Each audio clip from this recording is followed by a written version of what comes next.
siva mai pela moi siva ilunga malalo fanta mali o lautalo mai le suole gale koe inga mokai kua kuai o lolima siva siva siva siva manaia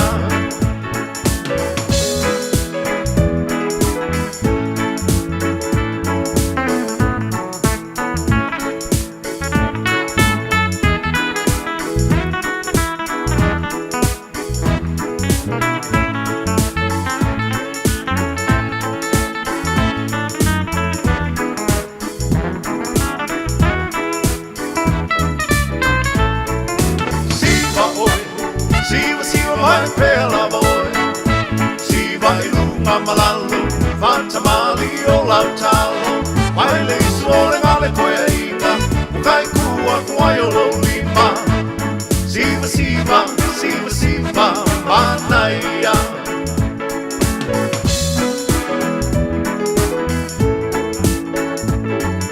sau koe ta siva aue te amana ia ina le vaenga ngai koe mai Awole pole fua iai Wai oke lava lau siva E siva Samoa nai o lima Whante kau I fo I o kuli vai Ai cha cha mai o vai Oe siva oe Siva siva mai pela oi Siva ilunga malalo Fata mali o lau talo Vai le suole vale koe inga Wakai kua kuai o lo lima Siva, siva, siva, siva, manaia Siva mai, siva oi Siva, siva mai pela moi Siva ilunga malalo Fanta mali o lautalo Mai le suole vale koe inga Mukai kua kuai o lo lima Siva, siva, siva, siva, manaia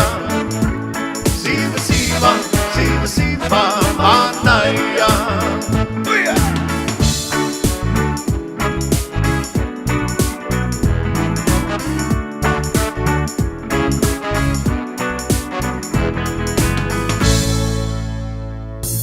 Mie oe po se siolo a inga se fisoso ani tau fe malanga inga mo New Zealand. I mata au po pe o le vaita mai no whanau po nga luenga. A whai o lau tali o le ioe, wala au loa Ken Ferniho o le Fern Immigration Services e iailana lai sene. Ma ua silia ma le se fulu lima tau sanga o lana tau tua.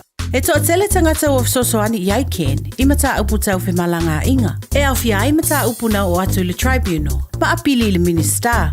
Tanga iana i le mata o Facebook, ma le upenga te whailangi I moli mau. Mo nisi whamtalanga, wala au mai le Fern Immigration Services, ma tala noa ia Luisa, I le oiva, lua ono lua, tolu lua lima tolu. Lua ono lua, tolu lua lima tolu. Po le o lua tasi, tasi lima tasi, o lima. Taraflava o David Tua le nei, olo e whaafonga mai pei le Radio Samoa, tasi lima I watolu a mo, Samoa I amanuia le nei aso.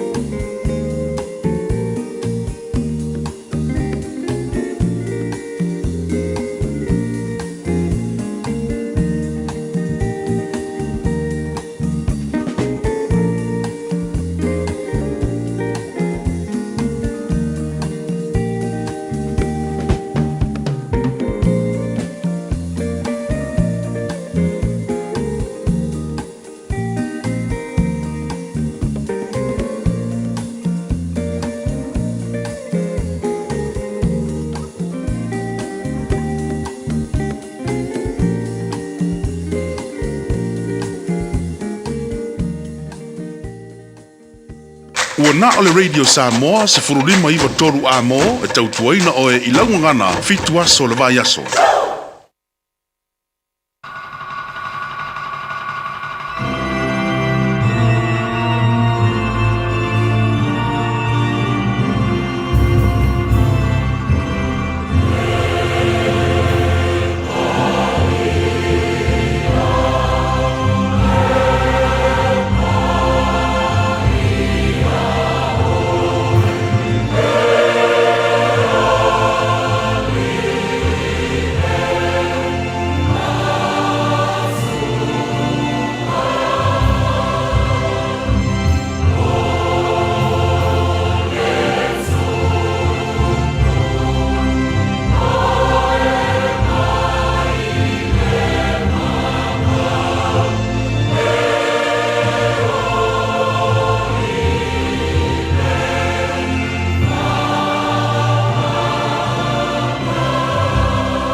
whaalolongo I lumba o le li I ma wha moe moe I a te ia.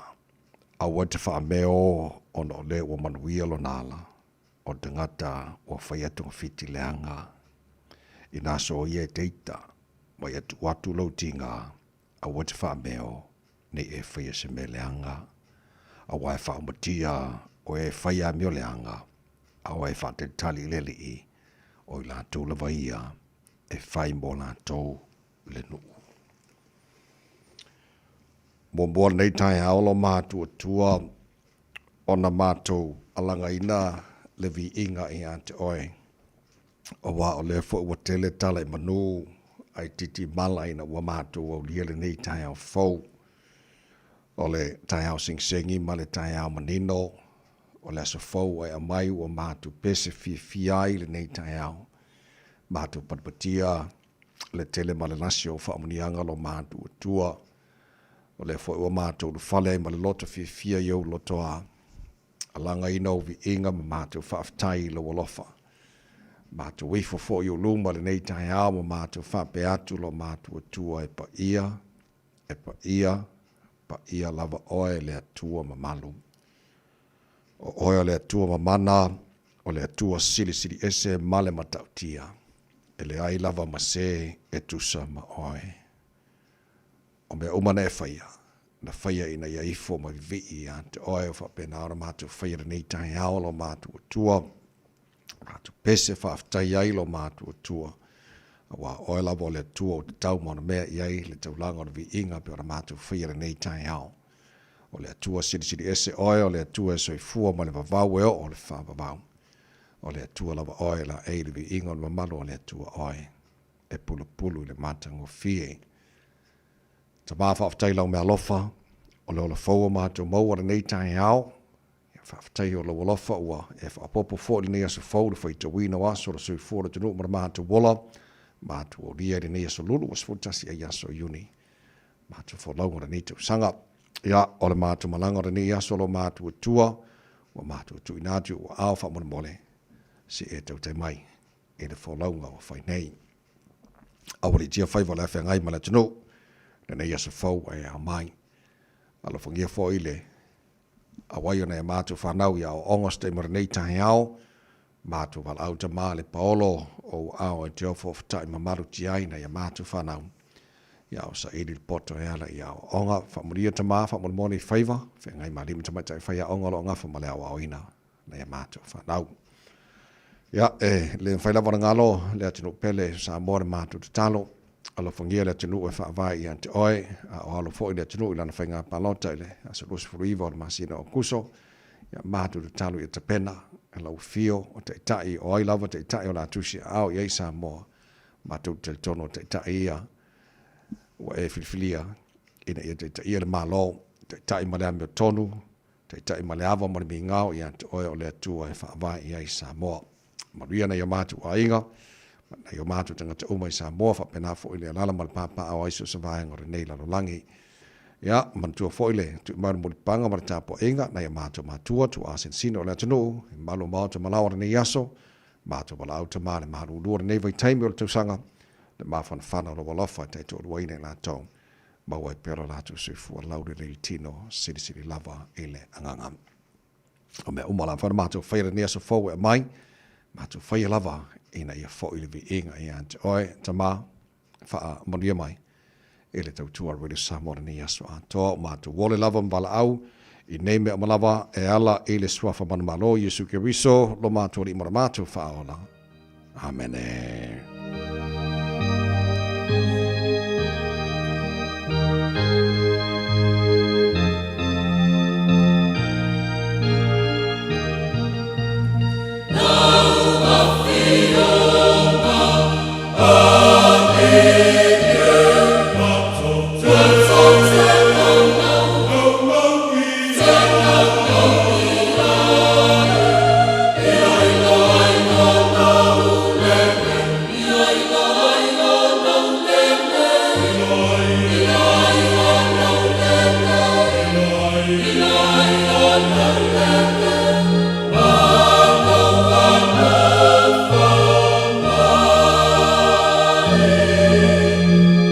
Yeah.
Fionga ali ie ole viinga ole tua langina la vai pesere kanesia metotisi mai klaios tete. Tau mo everybody Samoa for lima eva tolu a mo o tatono le tu lai ono.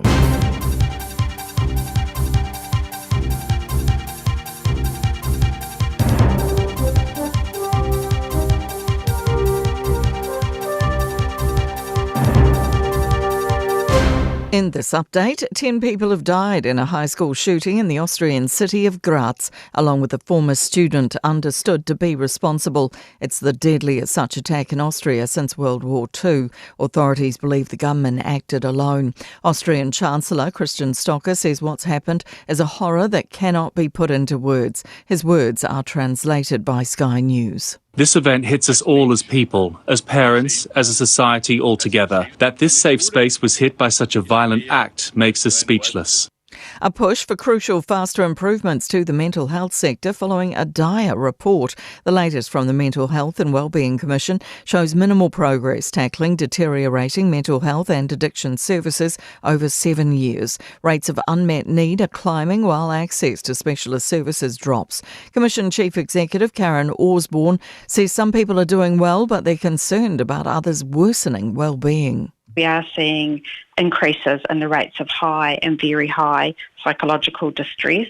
Meanwhile, a maternal mental health support group is seeking $100,000 in 100 days to avoid shutting down their service. The Well Women's Trust says without funds, the critical service may have to close in July.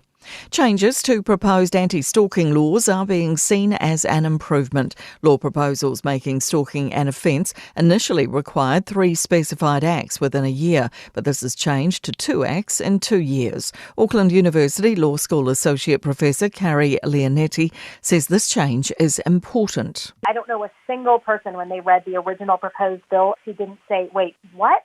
Why would you want to weaken existing law? So it moves the current definition to sort of being consistent with the Harassment Act. But Leonetti says she's uncomfortable with the breadth of defences and the fact police can warn potential stalkers against a second act without a victim's consent. That's news. In sport, Manus Loboshain has been picked over Sam Constas as Usman Khawaja's opening partner for Australia's World Test Championship final against South Africa starting tonight at Lord's. He'll move from number 3 to open for the first time at Test level. Cameron Green will bat at first drop after 3 centuries in a 5-game county stint with Gloucestershire. Parramatta halfback Mitch Moses claims leagues NRL are making up their own changes after the judiciary panel banned teammate Dylan Brown 1 match over a referee push. Brown's pleaded guilty to grade 2 contrary conduct for bumping into Gerard Sutton while running to contest a kick in their loss to Canterbury. He had eyes for the ball and put his hands into Sutton's back. Moses says Brown's actions were incidental. That's sport. I'm Jody Gill. Ua na ole Radio Samoa se furulima iwa toru a mo e tautuaina o e ilaungangana fitu aso le vai aso. Ele swafa mana malolo tātua ri whaola Yusuke Riso mo mora o whaatalofa mo whaawhelahai mo whaatuli mai le avate le lava ma le whaaloalo. Sa mora watiro pele le pa ia marima malo lau whaafonga angara nei Taeao fau. Malola sui fua manuia, malo fo le tunu fo lau. Se o tātu parapatia whaatasi ranga le lei o le tātu tupu siri le langi a wā o lona lofa o tātu o riere ni aso. O le aso nei o whaia le tua tātu o te ori ma tātu fia iai. Parapatia ranga le lei siri ese o le tātu matai siri le langi. O lona lofa o whaina mori mai lo tō se fua mara mātu manosi. Le wha o tātu fsili whaia manua le o mala e le nei fo i Taeao fau. O ai e o tātu maua i le ola ua na o Yesu lava tātu whaaftaima parapatia i le anga le lei. O le tātu o tua e oi le Malu lua le tau, ia mal tele bolo tupu nei langi le mawhai lava na ave sinai le lofa tu nora tātua tua e ala ia Yesu Keriso o mawari nei fasila fa inga mātango fie e le nei fo i taia fo lofa mai le tua tau taili tāta folau ngore ni aso tāta folau le lao na lofa o tātu iai e le nei so lulu se fultasi ai aso yuni o tāta folau ngore dua fe lua se fulu ma lima o se mai lofa fonga poro kalabe balo le Taeao ala radio Samoa se fulima e batolu a mo ngan mana tasha va alua so so mai sini o tāta Facebook ma YouTube o radio Samoa se ro tasi pantea mo fenga pesta ao jel sio ma to ona nei vai meni ta tuai no se pai le tula hiva e le Taeao nei ma lo se fomria ngan mana na lo se good morning. Good morning langi mama la sunga le o tavai le nei Taeao fa ftaia fo ilanga le le tua ia o tau dia le nei so fo Samoa la tunu pele fa talo fa tu ma lo le so fo manuia o fe lo el maru ni ka ma ngai la val kim e mo ia pinka fa ke mo fo papa fa kira po ia o mana ia tau ma fa le Taeao Saturday. Ja, Samoa mana fa fonga nei Taeao, si baia ia ole lui tau monas.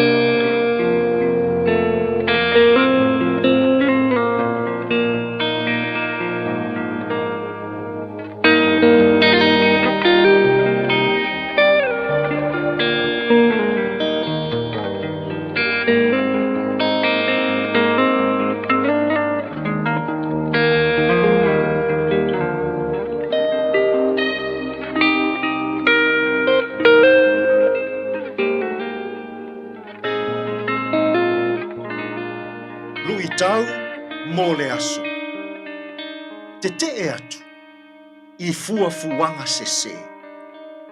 False plans must be rejected.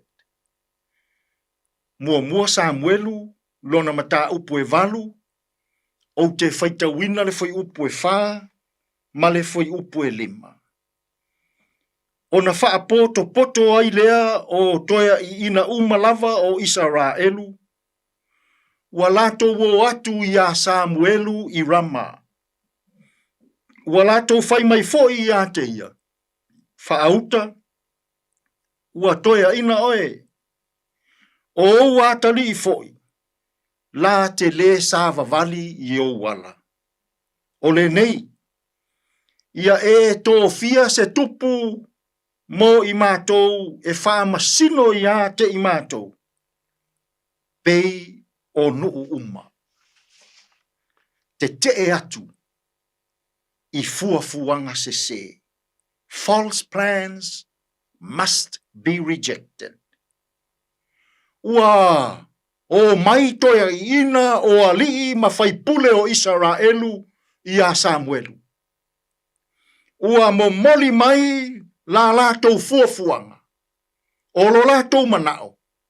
Fia fai se tupu. O se manatu lea. Ua sili o na valea I le mafau o Samuel. Oi a fai le tupu o le atua na osi fea ngainga ma o latou tama o lo latou tupu lea. Ua le mafafai le no. Na te Samuelu. Ma fai atu Samuelu I le no. A fai o lau tou fuafuanga lea. Tau te sila fia me o ia autou. Pea faiso autou tupu e ese mai le atua. E pule le tupu I autou lau ele mawhanua. E pule le tupu I autou whanau. E pule le tupu I autou ainga.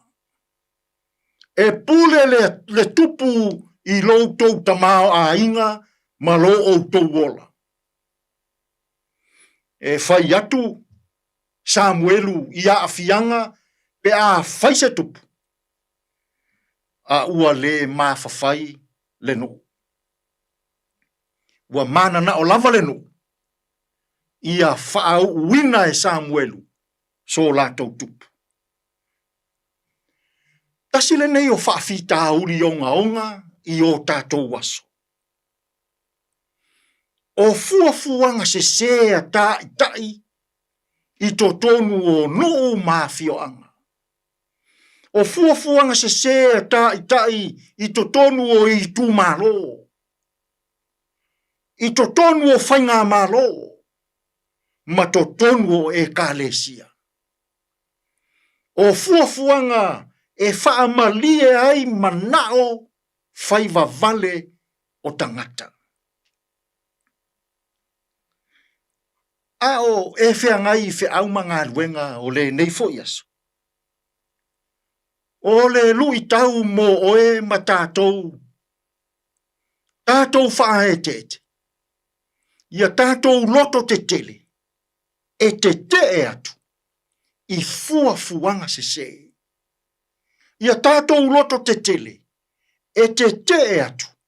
I fuafuanga e maua ai e tangata le manao tele. Le ola fia pule.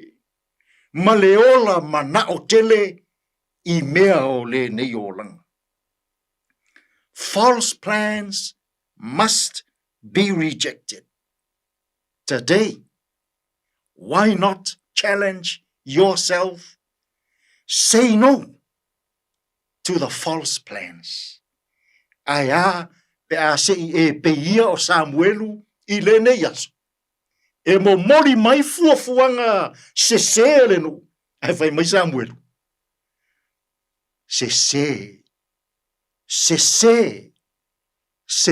le fuafuanga.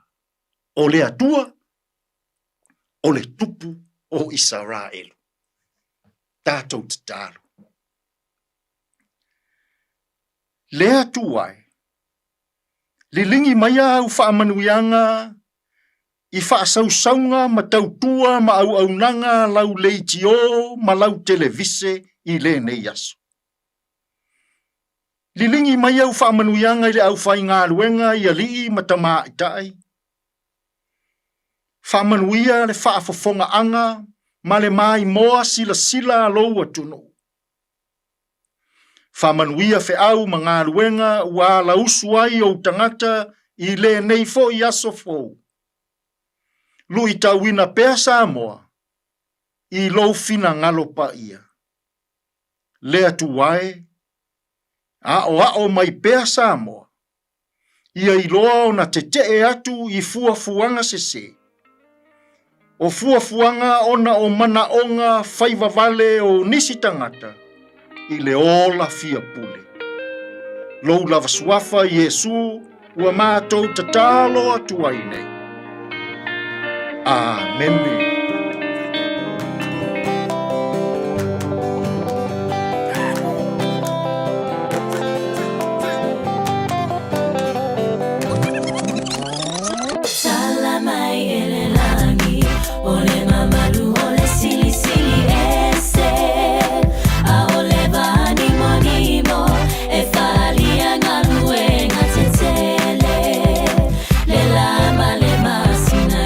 Sui sui ai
Tala mai la langi ole pese mai any crazy le nei Taeao ina wase fulu ono le wajale le July ono le tautua mo radio Samoa falima e matonu mo na mino jona fanga solo fo le tara musika sui fei filo yo nei Taeao ma kwai fa si vai o le Taeao fa fia o fa malasi au ile lo su tu mangar wenga o nei fo Taeao fo to kwata fitu town nei awone ngalo ya to e fa mo mai so taimi mo le tara pokalame a reto o le ola mai a pasta la whaere kopa whaere nam tātou maru o le Taeao whaere nganga mora nea so lulu o tātou iai. Today in history, tara wawai pari mena tupula sa sultasu yuni i le tele o tau sanga wawai o le taina fitu i le tau nei. Waponga telefone ngara protania pia tātou fitu o tātou pokalame amatana nei Taeao. Tātou li poti amatana mai dunga na wana nei Taeao phone. Talo whaapta avale le nei Taeao fo ma lo le soifua manuia a whai fo i lunga o le ala le nei taimi ia o le tatou lua i li poti o lo o mai tau atu fo i lunga o le ala tele ia o lea lava fo i o lo o ia i tatou au ala i se tau tonga fi le mu le nei taimi o le Taeao e le i o ina vevesi fo i le tatou au ala ma e le o iai fo i se wha lava lava tau ta avale o lo o mai tau atu iai na pau fo i le vaenga le o lo o mai tau atu o le nai lanu mu mai o lo na winga o le nai pisi ia o le anga i atu fo i le nai matu sifo i le taimi le nei o lo mai tau atu se vaenga le nai Rosedale fa solo atu Constellation Drive i o le vaenga lava na o le o lo mai tau atu le na fo i ua vave o na faisipisi ma le taimi le nei o le Taeao au nisi o vaenga o lunga o tatou au wala te tele ma tatou motorways i o le na lava o lo o feo lolo le taimi le nei o lo na winga ta vale e mo o mia lava fo i le fae tete ia ma ia fa tau tai ma le saunga le mu lo sa nei taimi o le Taeao fa talo fati e la tau mana mga luenga mahalo le on sa il po na pol papa faitsili ia tau ina ia manuia lau fainga malanga i maota malawa nei taimi o le Taeao sul valo minu tete ai le tulai ono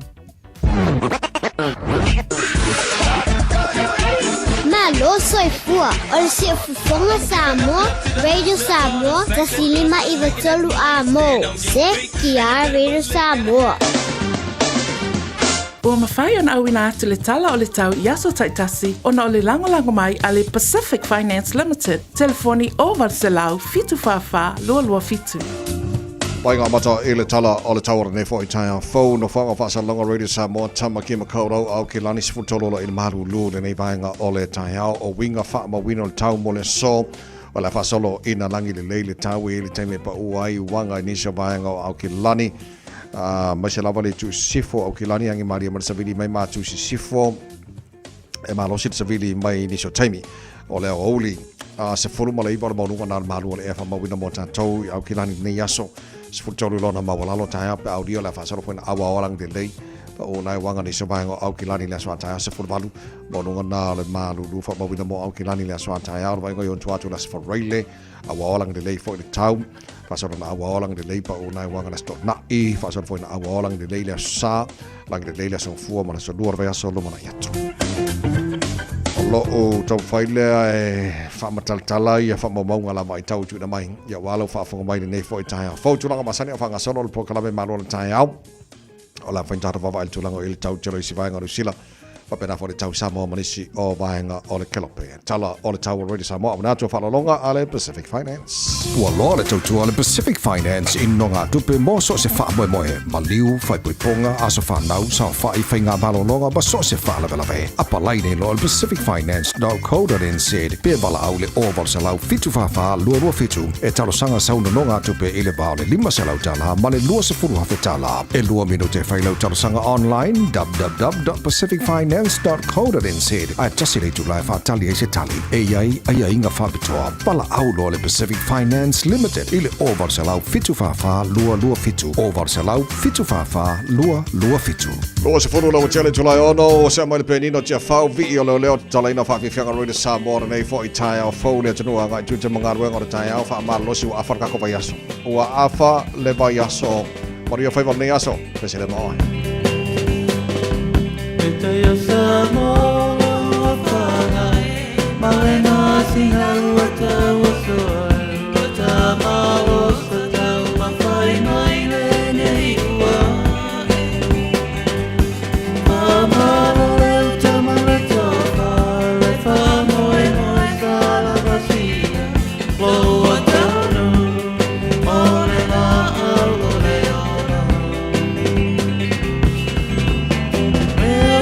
So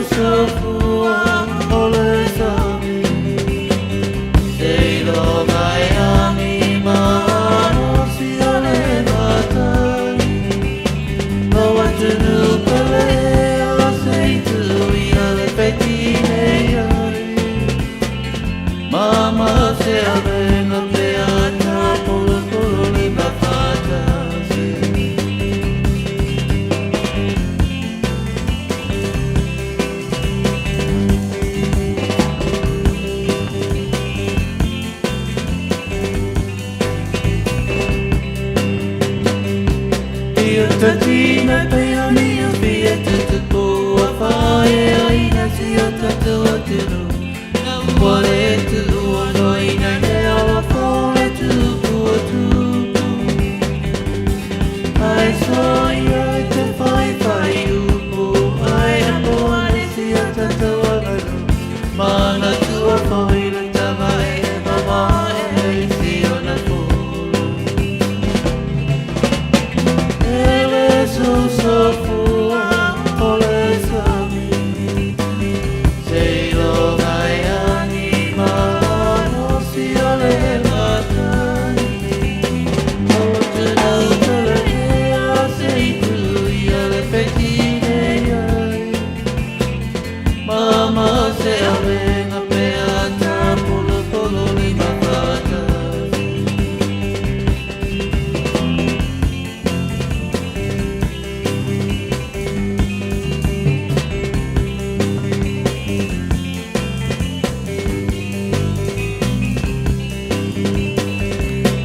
Samoa e mana tua, o nai leo leo ala i roa. I le kui kuina, o tau ala la whana. Ai aoa tu susuena, aua e o soilo mita. Ai ngalo ia o elei o whipe a polo wena. Awelo tofi e tua e amafua matano. Me pua ma o sarona, oe o le puna le panona. I leo leo e o Samoa, pei pei a oe le nai noa lau tau tonai. Leo tia whai mapine o si o tofi. Ele so fua, ole sami. Sei lo mai anima, no si ole matani. Hawa tunu pele ea sei tu i ole petine ai. Mama se avenga pea ta polo polo lima patasi.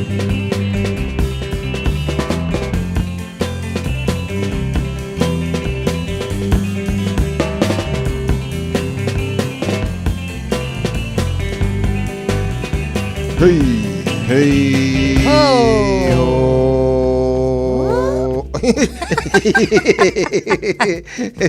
Nah, los for lima lo tane tulai ono le porkala me malo le Taeao. Radio Samoa for lima iwa tolu amo. Malo whaftai le tano le whatasi mali nei Taeao. Whaftai le whatalo wha mai. Man whawhelo i mai. Whailo malem wha malo si au foi. Tau ina le tano nei Taeao fo. Ya, ko ke leka ko ai ngalo whakaro wha mangi kai. Okay. Sai. Eti tasi limu kalai stete. Malo si whamania eti. Alo whatu. Marulu o ko ngika ya. Yujita Moasili. Good morning. Malo si whamanuia. Manongi efu sis. Mai o nei Taeao fo. Alo whatu nei Taeao fo. Lucia Pesa Mino Filia. Alo lava si whamanuia. Nathan Levy le whawhau mai o i Sini Australia. Ja, maar zijn befra ki el famo o toni ni ka vanga o Taeao ka lo fai malo lava la po mai. Si papa Savili Male, Wiri Malu kau de mam ka ko. Piko ngo ka ko dia. Piko ngo ka ko dia. In the hoods. Biwa fa mossa. Lava fong mai, Mama Malu and Backledge. Good morning. Good morning. Malu lava si fo manuia Tavita Solomona. Also, o Brisbane le o epo ma alovat manuia Taeao. Tusa tasesa tusa. Also, Malu lava ftai fa fong mai Samoa. Ne o po lungon manaka po lo ka mani. Lava tuso. Tua sao. Fa fong mai Brisbane Australia. Malu lava losa mai fair. Good morning. Malu lava America Samoa fa fong mai oka. O ba nga se ko no pele ka ko e ka de siari o ka ko ai ka ni ka fong Caroline Tuala, Mangere East, ia ma ko kere ka ko ia ma le si vanga umale ma ia va Simone Talia, na lolava ia Penise Tavili, ia Evelina Olunga, ma lolava and Peter Enelico, mai o Sifo, ti e Panti Asiata, ma lo Sifo Maria Brisbane Australia, mai maru duio la ko. Ko kere ngar ka ko ai ngalo fa ka fa mai Yeah, and others we believe ka for my kwa mangi mahalo lava. Se fomre nei Taeao a tato ia ana nafi. So le malo sio sabili so le anga pola so le whaalonga koe whawhori I pe waruru ingari I lea ko ngori I whaingar sa vidi ni markimu Ia pe o winga nā le tau le whori siri whira tunu le vai taimi e le o le leiao nā to whori tau mo tātou langa maruru e o mai whakasia le la markimu ma le maruru ma me umanga kai me kasi o ngana o tau New Zealand O te tonu sa mai tau ina to te lo I tātou ia mai sala whoi la tau whainga luenga ana nafi awa o le taimi le na mai tau atuna ia le warning whoi lea po le talo le taule nai lapta ia ai tātou nei au Kilani o nisi o vaenga le North Island o Tasman, Coromandel Peninsula ia whapena I Great Barrier Island o le taimi le po le tau le wha a nga ia nei le fiafi o taimi nā lea na au mai le tala foi lea po le lapta inga I whai titili ia mai se o wanga mamafa lea lava la sa mai tau ina na nafi I lea fiafi le taimi foi lea ia awala atawai o le taimi le nā le tau e tātou peak hours kaimi le maanga vaunga luenga ia e palasi mai male kamalenga oka tawai e lua la fala vla ta vale o le tau foi le tatu tala noa le nei vaenga ona a ia la pata inga fa apea e ta tau lava ia tatu ona fa mamafa ave ia le fa mamafa male fa mua wa le mai tau watu o le vaenga lai sifo lunga le state highway luas fulu o le sa ia fa la vla ta vala nafi maliu wai le tangata ile taimi tonu lava lea o le mamafa o timunga ia mai se o le taimi o fight sili matangi sasi fo ile si fa la velave I papkura fa aftai o lala na toe te tala fo ile awala ina o uma ona toe fa a kilia le leita a vale fo ina la vea mana tuala a la vea la ka vale le kaimilo le peak hours o le fiafi ia o longo winga wa lua tolu I tula fo ko aka ngu le sanga ta fainga luenga lo la tu ainga ai e tau vai ia o fo ia ka wi le usau le fale wa u fa ngoa isi af ka vale ta vai e le mafai ona fo ile tau mafai e halulo la tau manatu anga ia unga le tau ia ona kale anga ia yo le lako solo ke fa ko fika kama ia e fa ia ko le kumaku I taitolo traffic a le fa pula ko ia fa oso le ka vale le aise ono sai ai e tau ia en fa ngo fa ile se ma fa fo ile e ma fa ai ona tau ma fa tilo ia unga le tau ia ma lava ile ono sai ko ai o fa ngo fa pe fe pe o se Samoa o ka so le fia so o tala noa e tulanga o le tau o te lo to te tanto le malanga mai Samoa o tana fatasi nei au Kilani ia ma vaenga se New Zealand o winga na le tau nei vai taimi ma to fo lo tanto ia le masina mo officially ai le winter season I tono New Zealand so kai milangi e share kai me ki ro ko sur mai la ne ka minute kim e vol time fa no ko pe ko ma fanga ma ia le ne ka minute ma di so ole fa fangu mal fa mana tu tapen na tato e malanga fo le fa kuna ka o fe lo la ki ma fanga ka ave pelo of ma fanga langa sui al kai mi sui al tau I so se time so na ba ngana leile tapen le o tato ina ia one I po ia foi tanto I fulu male ngi vai kai mon maru ka ko ia ne le ma to anga vai le se fo mano noina inu le vai vela al Taeao sa olele fai le pitiol Taeao ma ngai nga le na tala no na fi sa fa tel tali il tulanga release mai le council ia value of fale o te lo tasilo vai ngan look forward mai to tele home owners tanto I New Zealand pe e au Kilani ia pe ala ka fa longo ko over maleon sa lau fast food wafe tanga te no fo tono o Kilani e la to fa motu po home owners sa fa kali la vai ngan le wala ngai look forward mai la to po la le tulanga e le value o fa le la no fo e te matu la fa pe o tato e tato fa motu ka ke fielo po le tulanga e le value o lo fale ile tala la tamale council so le la sa ta fa mana to na fi ora na fi le sa fa te tele le la ka ngumba ngafi e ke lo la wole vang sia ke le si va nga pola le vero la ko fa le na pa wa va nga ngo titilo atu o fa pe un arka ka la no fo lo na fa le motu nga ke lo le value lo na fa le a ki lo ku le link le mai le council o ngo fo mo ka ngo su le value le fa le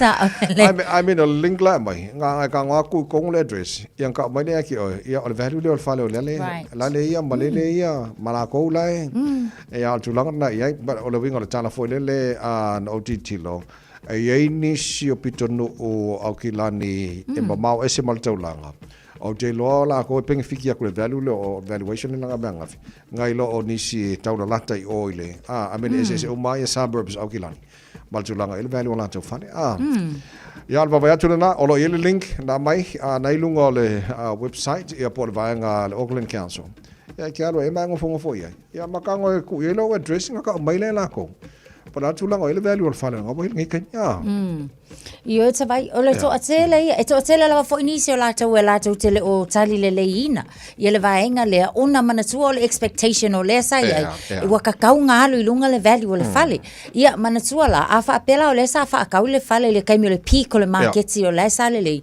o langa ma walunga la le value o le fale ia ka se inga lo fo la le spend pe mana tu la o le equity o le fale le taimi le na o le sa ma walunga fo le taimi le nei iva pasene le pa u le o ia po le evaluation fo la le wai so mo la to la ia wa kilo ngele value fale la sa fa pe e ka ka onga mawalunga le value ona ole tulanga fo i le taimi le nei le tamau ainga le tala le tupe mal tala tamau ainga iva pasene ole ala na ole o pe disappointed ai ia nisi o home owners ona ole sa expect ka onga mawalunga but e le o tusa ma fo i lava ainga e lava ainga ole e le lei ia le tulanga pe ati lo la ia e pe ona vaenga ia rural areas e pe ola tolale na o le pe pengfiki i le valuation le ngai le time le nei a onisi lava fo yo o tula lata ma tonu le taulanga au tu pe ola kolanga o le pe e kaulangonga fo ila le vaenga le o le kinga o le pa ule o ye awa pe la fa ta inga la vaenga la ye suburbs fo ye e sa tu ma taulanga pe high Hibiscus Coast Albany Hobsonville Green Heights or Rodney vaenga la nga le pengfiki le ya la time le nei ia na isi vaenga la ia pe fa o le pa uma walalu ia la tola na o le ia vaenga fo ia tonu le taulanga au tu ia ma fa solo mai i ngai vaenga ia la laka i le taulanga so it's to tele la valala to e le ese manatu le time le nei ai mana ia le link le na ta o le sunga la o ta vai e maua mai lava e o le rate o le vai o rate o so se me e o le rates fo ile ele maua mala inga so to say ma fa mo ngana tu ina man nafi properties closer to the city centre so valuations fall by about 14%. Ringa o lanto umai taula langa titilo valuation lanto fale na yai pa all so 5%. One good thing about ole pa ula ole value ole fale ole mawala ole land rated tonki. That's the only good thing ole pa ula ole value ole fale. So I'm also timey ava pe ngai kile esiasi po le antu la le value lo fale nei timey capital valuation lo pena mai nafi ya ngawa baku o le vanga lunga online so ka vefe o fo fale nga fi mo kilo fa peso su e ko pe fi ka o fale ka mala fa sanga mala para totelo tanto ava pe lo fale ile peak le na ye lua fe lo tasi sai lunga le 1.2 1.3 1.5 million te lo tanto ma sa ia pitonu ia ka mo mala ki ia po la tana fo taulang ia o pa u lalo sa lo po se meo iva sa la va se fulu o pa u na pe ona ia pe afu ko le pigle na ile market o fane e lo afu tasi ia faina homework nei aso ki kilo aku po la tulang o ile be lo fane ngai kai ni a kerese e ko tio ia ki kilo pele ka ko fa ka se fale mana ia failo fufuanga ngai so lulu Jalo su fa beno jalo talo le tula fitu le fifi. Pa wo fa fi kanga Taeao. Good morning.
Don't be that guy.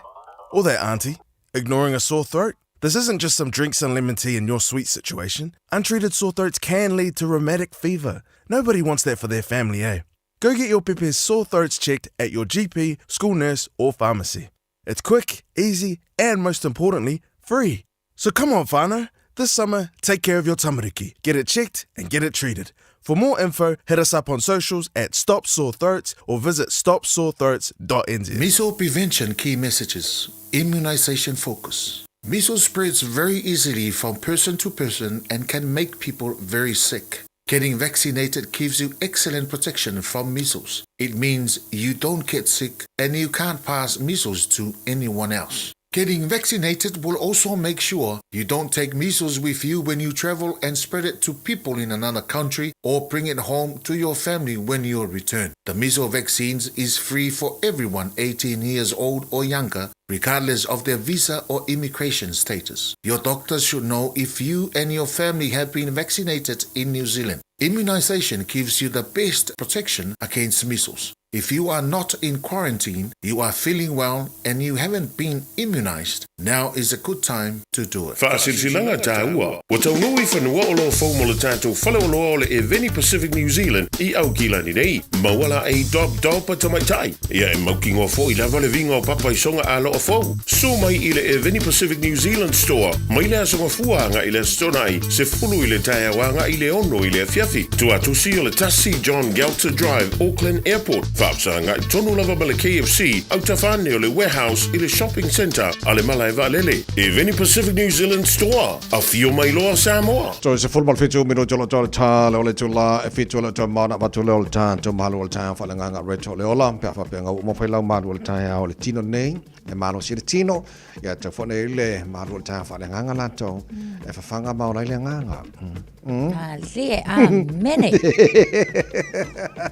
Poni si fta fa fa se mai nei ta fa ta fa nei ta fo malu si fo malu e le malu si anga la to e la to ya te tau mene fa no fa ta office fu fuanga o mona po mari di enis so la vinga la tala ele land le il melesere unitek yo le mau I Mount Albert sa fina wina ma ka inka foi fa le siva ya ai sa le fa un fam si mo le ya la foi ka ko la to ya ta tau ele fa inko fa nga nga o ko nga va nga so mar si nga na te nga te fina ini me le kalfianga menge fa ngu amba Ole vaenga le ta o ta vai Sanctuary Gardens mahi whenua I le whaai tūle nai pe ona ta ua foi is a tasi o community to tonu lava foi o Aukilani pea ma le fitu ia tesi ma le fitu ia eka le te le o le ele lea sa fuafuaina I na Uniting campus le nai Mount Albert o le vaenga la na o le sa ia le fuafuanga fo le wha pea ma le wha afe le au whaai po le whai numera o ni fale housing o le a fausia ai petai o le leila lea o le tutu whaatasi o mea nei o community ina ia ave whaatasi le manatu e tasi la ko ke manga o mia lava o la tau ele ina ia ona o le manatua o le olo o whaonga ina foi ele tele o le nei vaenga o le tele o nisi o vaenga o le tatou a onga ia po le university o le olo o la tau whaonga ina foi na isi o ele so o le tūlanga le leila ma le mautu ia o le leila va foi o le finau whaatasi e la tau foi o e olo o iaia la tau wa ia te tau I lea foi vaenga ele le la ua mawhai e foi ia ona mai tau watu ia o le nala o lo tu mau pela nisi nei o vaenga o le sa finau tu whaatasia ia e to tolu la I la tau maru tu hapu na ngati fatua ia o wai ora tamaki o vaenga na lea na tutu whaatasi o le leila lenga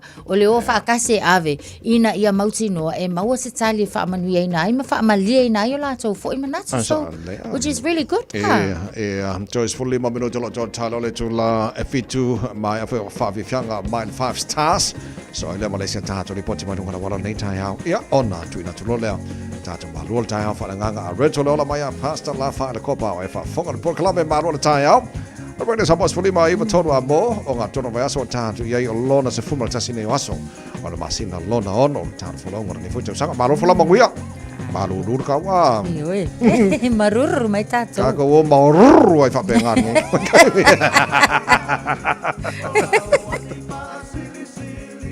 te patu saina I se apahela pi Po se pisu pasili Po se vasi ke mai piti Pasina sa pasui Oni tamato mani pi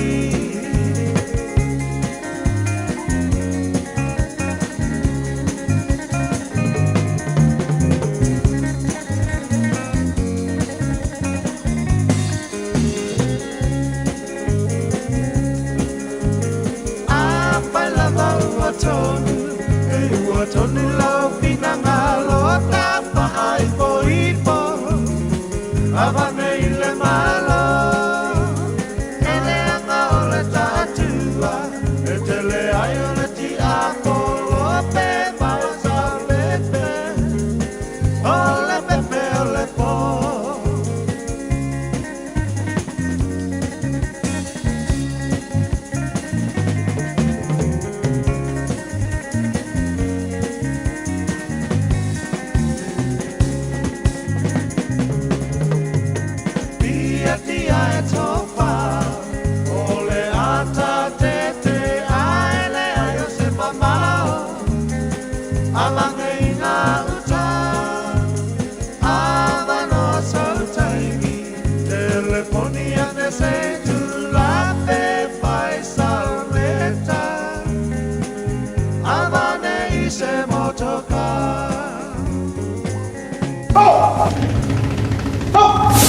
Radio Samoa, tasilima iwatonu amo. Ini se vai ngol tatou au wala leo lo mai tawatu taimili leo na wa amata ona PC4 pe no mai tawatu State Highway lua se fulu a ile vai nga foi le langa ia tu malai va le lo mai tawatu le interchange le na ina Kirkwood Road lo faisi PC mai ia fa pena foi le airport exit George Bond Memorial Drive vai nga na lo mai tawatu ia yo le na o lo wa vave ona PC mai o tatou Northern Motorway State Highway 1 heading into the city o lo mai tawatu southbound from Constellation Drive to Esmond Road o vaenga le na foi wa PC ile taimile nei delay around Greville Road and all nearer road ramps fa pena foi le vaenga na Victoria Park tunnel lo mai ta watu taimile nei ia o na wa mafala traffic langa ia tu foi ile CBD le nei taimile le Taeao mai ta watu ile anga ia se mai le taulanga on Southern Motorway southbound from Green Lane to Manukau fa si PC ia fa pena foi le vaenga le Alice Panmure Highway, Mount Wellington and Highbrook Drive, vaenga foi na wa pisi mai o tātou. On the northbound langa ia tu taunanga o lo o poloka vaenga ia mai takanini anga ia tu Green Lane, ia whapena foi le mai ta watu Papakura and Drury le taimi le nei. So avita vale nisi na vaenga le na ua vave o na pisi o lunga awal tele, tautua na le saunga le mo, ia mai siva mai pea musika maa lea le malua le Taeao Radio Samoa. Talofa, we're the Katinas, and you're listening to Radio Samoa on 1593 AM. Bread of life sent down from glory. Many things you were on earth, a holy king, a carpenter. You are the living word, say it now. Come on.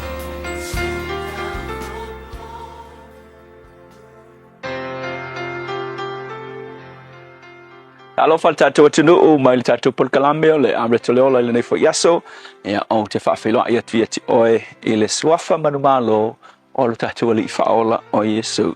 O le ones fuluiva alfai upes fulutasi le fuaitau whapea ua tali atu Yesu o pili a Pilato. Ele ai sau pule ia te au pe ana le tuina mai ia te oe mai lunga. Ale upu mo ele aso le nei, ia ava pulenga umalava i le atua. A whapete whai tau le Romas fultolu whai upu mua ia i whai leisi whai tau le apostolo Paulo whapea ia usita i tangata umalava i whai pule silisili e ia ili mafuanga a wawhai mai. A waile ai se pule pe ale mai le atua. O pule umalava o loo whai nei, ua whatuina e le atua. A waile le whatu langana le whai upu me tā ua nei, whautua le tuspa ia, e a manga ia pulenga umalava. Hawa tangata umai le pule. Ia ai o le mafuanga ona fai mai tala tuspaia. Awa o pule umalava po o pulenga umalava o lo fai nei le lalolangi. O le pule na au mai i le tua. Kusalava po se pule le faola inga ma le taltonu le tua. Wa ke vai kuspaia o ne pukanesa o le pule le iloa le tua. Pilato o le pule le iloa le tua. Ate wa aina tangia o pule umalava na o mea na tofia e le tua. Alme tāua nei.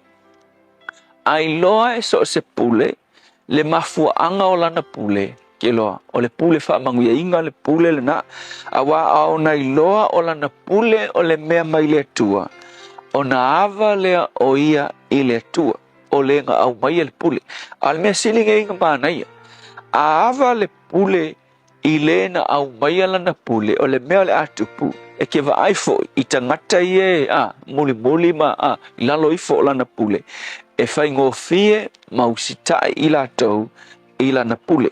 So le songa tāua fo i la le mo o i le aso le nei. O le ase tūlanga pule o e iai. O le alawa ko inga pule peke pule fo i se company, peke pule se ainga, peke pule se potokotonga lava. O le ale tu inga pule. Lona winga o le authority fa pitoa wa watu le tua e ke wa ai ni tangata. Fatu tua ina oe. O le ale tu inga tūlanga pule o e iai. O le sona ia e iloa, o le pule le na, o le mea na avatu e le tua ia te oe. Po le ale ko inga filfili inga filfili e oe pena filfili oe tangata i le unga le aso e ke whapei fo lava o le pule le na whaatanga ma avatu e le tua ia te oe. E o ai pule nga whapaupau e ke wa ai kuspai pena whai atu. Pilato, le langa va ai tala fo ile ya pilako. Ina o famasino Pilato Yesu, fe mai. Famasino la ku fa fo la u Israel ko sa ko pilako. Ko la ku fa fo le bautonu Pilato. Ai ko sa lo di tonu ya Yesu, fe mai lo Pilato ya Yesu. Sole. Fe ke sa wai. A fe mai tala tu spa ia u le tau tala Yesu. Nga ka wika le Pilato fe mai tala Pilato ya Yesu. E ke le ngana mai. E ke le ilo o ia te au le pule. Pule ale le fia falala. Mai e ke le ilo o ia te au le pule e fasa o loto ai oe. Ma fasa tau roi oe. Fako ako e nganga lo Yesu. Fai mai lo tala Yesu. Mai tala Yesu ia Pilato. E le ai sau pule o ia te au. Pe ana le tuina mai ia te oe mai lunga. Ewa ai ka ua ke rea. E o oe le kangaka whapau pau. O le pule ngai ai. Sapi ai. O le pule mai le tua. So le songa foi mo oi le aso le nei. Le ale tu ai ngā pule o e ai ia e iloa o na e ava i le tua o ia na avatua e to finga pule ia te oe. A le tua ia whamanuia i pule ngā malava. Ia whai foi ma awa onga le nei mata upu so se tasi lava ua e to fie so se pule anga. I na ia aua nei whamawalunga. A ia na iloa o le pule o le mea na au mai ia te oe. Whawhitai Yesu. Amen.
Taimile nei o le pese malava pese le mangele worship center fa mai ele proclame a reto o le ola nei foi Taeao fo de to mo le Samoa for lima i tolu a mo to tolu minuto lo to talo le July fitu o la sos fulta se uni on me na tupu nei yaso I to sanga mapai.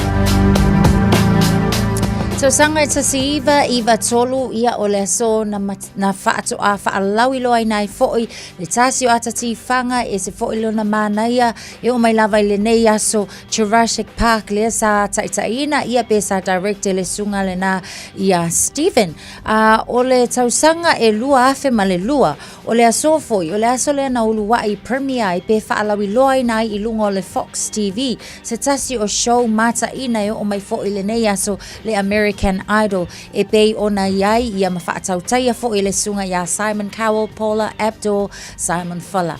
Ia o le tausanga e lua afe ma le iwa o le aso na toe whaapena o na whaalawi loa ai le World Health Organization le sala lawai o le swine flu. Talu mai ai tausanga e whase fulu na iai ai le ulua I whaalawi loa whaapea as a global pandemic. Ia o nisi na o vaengai mena tusupile neia so I tausanga wa mawai.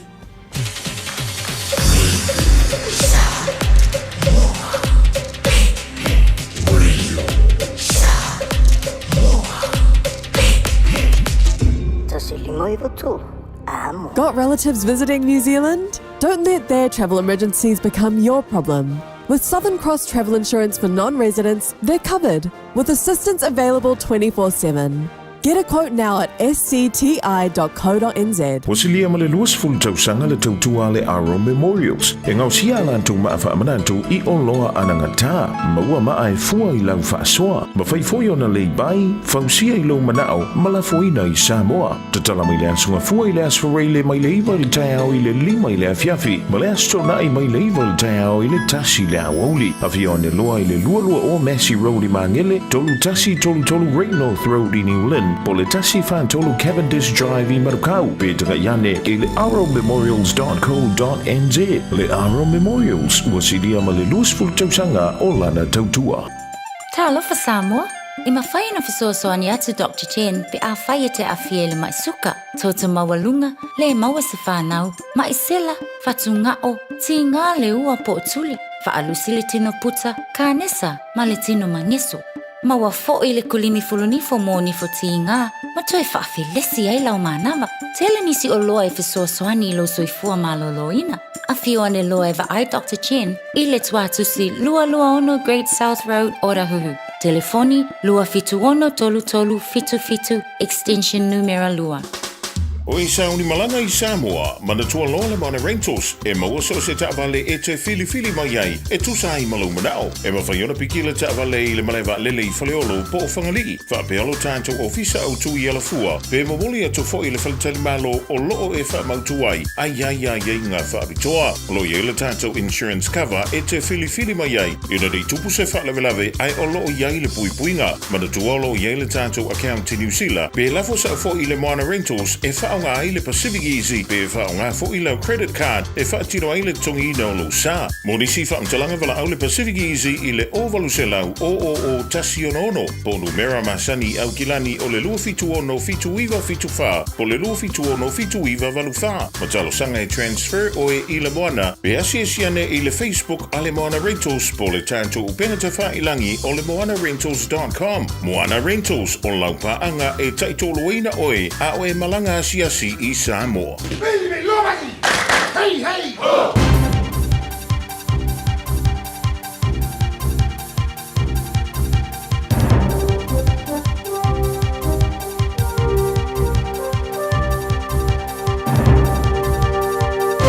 In this update, horror in the Austrian city of Graz. 10 people have been killed in a high school shooting, along with a former student thought to be the lone gunman in Austria's deadliest shooting attack since World War II. Dozens more are injured. This mother spent hours trying to reach her son, who called her thinking he was going to die, but survived. Her words translated by Sky News. I want to go and see him. I've tried asking 3 people whether they'll lend me their bicycle to go and see him. They didn't let me. That breaks me. Troops are continuing to be deployed to LA to deal with violent protests over immigration deportations. More than 2,100 National Guard are now in the city. Donald Trump says the protesters are insurrectionists and animals and claims some are paid troublemakers and agitators. A renewed call for focus and leadership if the country is to tackle ailing mental health and addiction services. The latest Mental Health and Wellbeing Commission report shows minimal progress in tackling deteriorating mental health and addiction services over the last 7 years. Commission Chief Executive Karen Osborne says the report recommends the government's new mental health and wellbeing strategy reflects a collective sector effort. We need that really strong, sustained leadership over time to achieve those shifts that need to be made.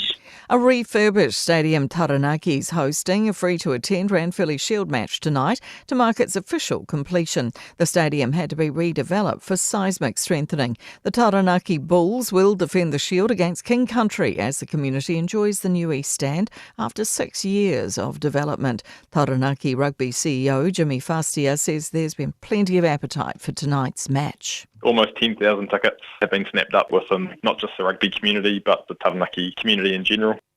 That's news. In sport, former All Black Liam Messam expects Nani Lamape to return to the international arena after signing with Moana Pacifica for the next 2 seasons. The 15-test midfielder has indicated his allegiance is now beyond New Zealand. Messam says Lamape's talent must be harnessed. I know he's a very, very proud Tongan. So maybe, signing off Moana is sort of giving that intentions that he wants to represent the mighty Tongans. So he's got the capabilities to work to whatever he wants to get to.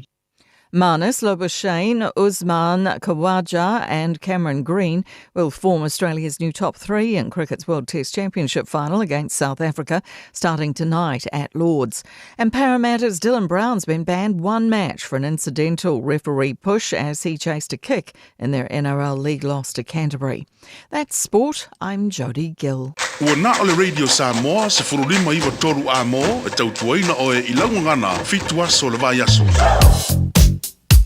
O lo feo lolo le traffic le taimi le nei au leo iei whaalawalawa tau ta avale o lo maita watu iei lunga le awala tele on State Highway Lewis Fulu Southwestern Motorway on a northbound near Hillsborough Road interchange le na iei lisi whaalawalawa tau ta avale so le nala o lo o tapuni iei fo ia the northbound lanes i le taimi le nei delay la tatou mai leanga i atula le nai Dominion Road lo maita watu fo i le vaenga lava le na near Mayora Street on ramp on the eastbound o le na o lo iei fo i le isi whaalawalawa tau ta avale i le vaenga le Newton Road near Karangahape Road off-ramp o i nā fo i le nā fo i lo iei le isi whaalawalawa lo ringa golu whaalawalawa tau ta avale le taimi nei lunga o le ala tele ave ta avale whaamole tau tua nā le saunga le mu niso vaenga o lo o maita watu le nā o lo o tau mamafa ai le traffic mapoloka on the northern motorway le taimi le nei Greville Road to Ornera Road o le nā o lo o mamafa le traffic Eastman Road on-ramp o lo maita watu le nā lava fo i lo faisi mamafa ia e whapena fo ila le anga i atu le nā Victoria Park Tunnel anga i atu i le CBD le taimi le nei o le Taeao lo maita watu Franshaw Street anga i atu le Apahapa Highway ia o lo o whapena fo i ona feo lolo ane le pisi le nā o lo i le taimi le nei State Highway Suma Leono maita watu eastbound towards the city Lincoln Road through to Aratu Peninsula on ramp o le nā o lo pisi Patiki Road to Waterview Tunnel vai fo isi pisi mai le taimi le nei Southern Motorway o lo maita watu o lo o tu maule pisi o nā Green Lane through Ellerslie Panmure Highway ia mawhaawawa nei lava nai Highbrook Drive takanin in Papkura tu mau fo ile pisi o le vaenga le nai le nei taimi avta vale tau tua nā le saunga le mu lunga le ala tele ina ua 5 minute te aile tu lai fitu Malo soifua o le siafufonga Samoa Radio Samoa tasilima iwa tolu a mo se kia Radio Samoa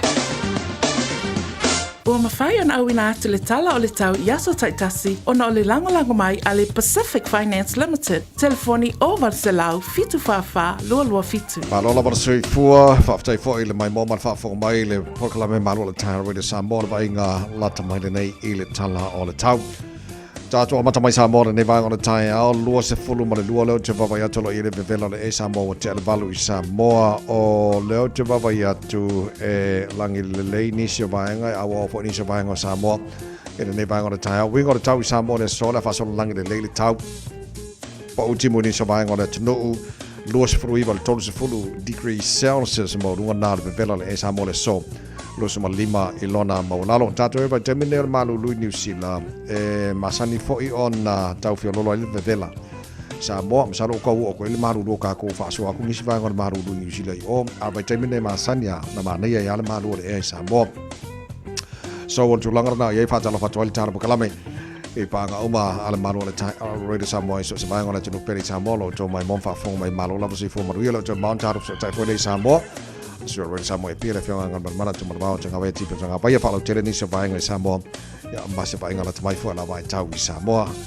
foi mal talo tau New Zealand nei e le tele vai ngona motu saute e le neva ngona tau fa talo fa good morning pa nga mal talo kala so se vai ngona motu saute va tu wanaka pa u timo nei le Taeao fitu mo ngona Malu lu timo ro la fa so fo ina timunga ma mafa timunga ni so taimi Se furu morunga le Malu fa mawina mo timaru le so Queenstown la fasara na awa pa utimo ni so taimi ivar morunga le Malu fa mawina mo ni yaso Nelson fasara pa utimo ni yaso Invercargill awa pa utimo ni so taimi ivar morunga le Malu fa mawina mo le so Dunedin fasara na awa pa utimo ni so taimi se furu morunga le Malu mo ayo fongala aude ayo Carissa Kareste good morning Malu se fu manuia fasara pa utimo mo tatou mafati munga ni so timing fa solo nangi maro si masavidi mai sa Ivan morunga Malu fa mawina mo kana estete ile so la motu matu pi tola morunga la motu matu kai taia los fu morunga ma fana la fa solo nangi le leile tau pa una wanga ni so timing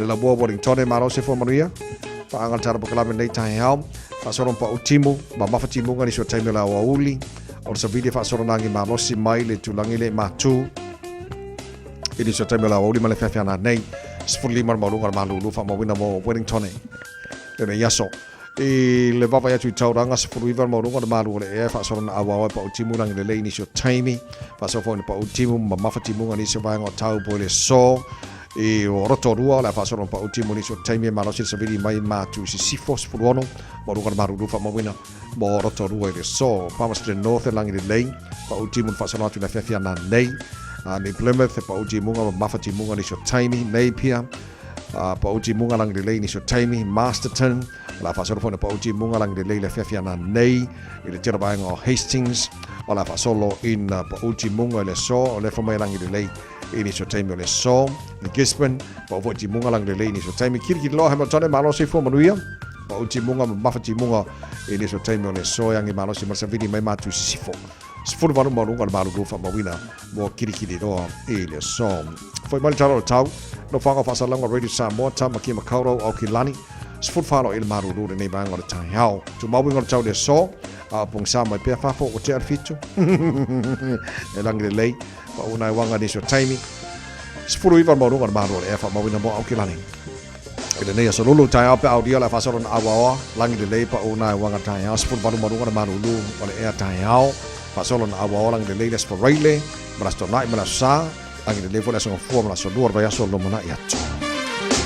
Papa mo mo la va tau nei time Taeao la tunu ala papa au ni sa vanga lo lange te tono lo moniel tau mo ton ne so fo ua tato audio. Ua loa le tautua le Pacific Finance in nonga tupe mo so se wha moe moe. Maliu, whai pui ponga, aso whanau, sa whai whai ngā balo longa, ba so se wha lawe lawe. Apa laine lo le pacificfinance.co.nz. Pea bala au le oval sa lau fitu whawha, lua lua fitu. E talo sanga sauna nonga tupe ile bao le 5 se lau tala, ma le lua se furu hawhi tala. E lua minute whai lau talo sanga online, www.pacificfinance.co.nz. Ai tasi le tu lai whaatali e se tali. E ai inga whabitoa. Pala au lo le Pacific Finance Limited. Ile oval sa lau fitu whawha, lua lua fitu. Oval sa lau fitu whawha, lua lua fitu. Summa tasi lomo tele tolai fitu le whafonga le porkalame Malu le Taeao. Roida sa mosfuri me vatola mona o ngatoro nei vaso o tātu. Iai manato manuia mai oe. Le Taeao fau. Ke lawa e whafonga mai tono lo maota. Tono lo ta vale se whai le mu whamone mone. Saunga le mulu malanga ngat wenga fo nei Taeao ia pona fo mana vanga wenga wa ngai le fale saunga le mu ma fai le se maro longa nei aso to jadi we fo ngat wenga na nei mo tato sifpo ya le tapo inga nei tato matua tu asinsina le tu i malo mau tu malawa nei aso ma lo lava fa tai o lo tu talo mo lo tu tapo inga du ia fai volo fe ngai ma alo mo tam fa na le tu ia mana ia ma to fo inga wenga o lo tu ai Samoa ile Taeao fa na fo le aso i lungo radio Samoa lo lava ia vai fole ka ko ki manga ia fa mo ngia so lulu querem esse faz cá com o pois ai como va te sira fiata vai o nga finga uma fo au ke sa o le ke va ai ku I la lo tato officer manga ia ole kumu mai ole mere ka wingi New Zealand fa pala ngol lemongrass pa se sa ia so lai Samoa ole fa Samoa sa o ilo ia mo mantu ole mo ngalo yes ora como va o fiu la fa pe la fa Samoa ngol lemongrass ale a sa Samoa ole mo ngalo ai ese la ma le sipuki le lava la le na ma kwa so I fo malolo no ma ko o fia fa pe ka I le o langi ale la wo vai atu le la quero que su lemongrass fa tele sunga ya tu le paro pena ko vati le fa tara buka la metu ele ya so tofio va ya status yo lenta au na mai ka ko mo ngalo so le sa so le kam mo ba ya wa fa fa ki ko sile va nga fi ke le ka ko sa mo ngalo ai Mangai. Apa war me ka ke wo ngalo war ba me ngalo nga. Fa sang. Au sang ngir ka o mama lu ko law. Usalaka wangal makamaka. O misi na bango mengi o bango nga ko mai foi mo koyo misi na bango nga kalau sia la fa fonga mai la ia fai tonga la ya na sa le ya fa malo fa te tele so nga te ko foi au foi ia me pange mo la fa ngal benga pe na ia ele tamasa ta alo le ol peleki on tamale ol tonga sa ta alo for the hurricanes alwe lang kor kala te fafo pe ya pangi ya la ka lo o le o ti lo tu pe o sangi le moana Pacifica kama le ngani la mape kama malo sikire kama le midfield mana ia ki la ko ri poti le o sani mal moana mo le lo tu sanga do manai abaka ko sang fo mana ia atono le tulanga le leila va foi le ia wa o ia foi o se alo mai tonga ia a le mana ia le o tatu au lava la le o le moana Pacifica ia o ai lava foi mai o le Pacifica e fia awa ia le ma ko I manga ia ke ia o ko look forward foi le sika amil sanga le sa ai mo ma ko up ele fa vai de fa vai ka mai ko moana sa vai ko kam fai mai fai ya nice ai anche kilo aku le moana fesko kilo la ko kama ia wa le to ta alo la le ko ka alo la ko au te lo isi la o pero sifi ele sa ingires kama wingi sa ale al moana ya o isi kama wo fo ela ko ngala so pe se fulu limba el fa ngomela la ko ia ngo kilo ko tunu se tala fo ile na ina ua fa ala wilo fo I pe se tala fa te ia ile to atele I pati te ia o le tulanga le leile na o fe lava fo I olo ua mawaile ava no tamata alo ia va ila o le o aku se kama ia o le fo I o mai tonu na isi tama o le tulanga le fo ile le ina ia wane I tao fia lava fo ia le anga ilu mo tamata alo ale la ke vai o le ala ka alo mako kamai ki mako au ala fia fai kamai ki mai isi awa vai ngala ole vai ngai tamata alo te lo la to filinga because e filianga ile tupe ia wa which all filinga poto mana ta mai le mo na to even though misia auian ta alo ai ono le la to fo ia ta alo ai ia a fai filinga kama ia e long ainga e ia la aga pide ko kongi fili la mea e la vai fa so la vai fa la wange mala so ia wa ana fa pe fo e fa pe mel tamala saini ia pela kamale ta mo fo lau le wingi a fa pe mai la lo sifia fa pe mona le la ma ko ko lunga lo ko ia o lo winga le al for kam ia wa mai lo le o far sifia ke le ia fa pe kam ia o ia msi nga mo o au lo mea nga sa le la ia le o ba ko sud ka king o mako au le o maroons ile si ka longa le o le state of origin le so nge aso lulu va se fo Sud mako kam. Mako kam manele la se kapking mel mako kam o camera na Monster. Mana ya? Play maker le ale store. Le la kapking mel mako. Ba ai la e ko le blues le la ba ai nge lo sui mel mako. Wala nga ko sila ko la sa swigo la la ka ko au Queensland pepper. Kele ko kele o sui. Ai se ilo le kai me ka alo kam.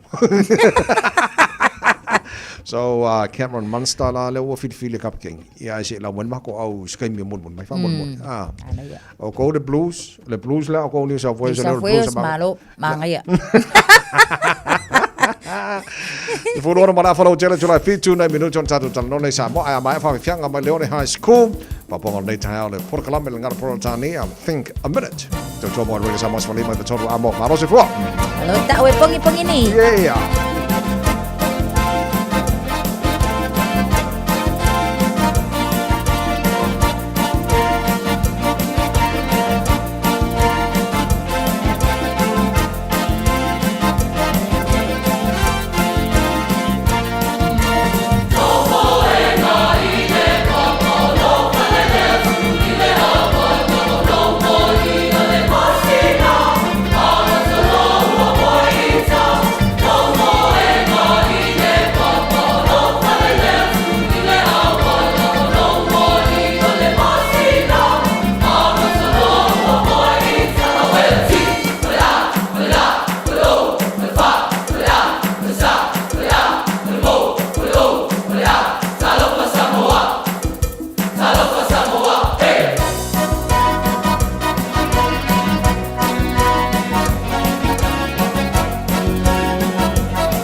I'm Annie Politiwatua, and you're with Radio Samoa 1593 AM. Just think a minute. It could change everything.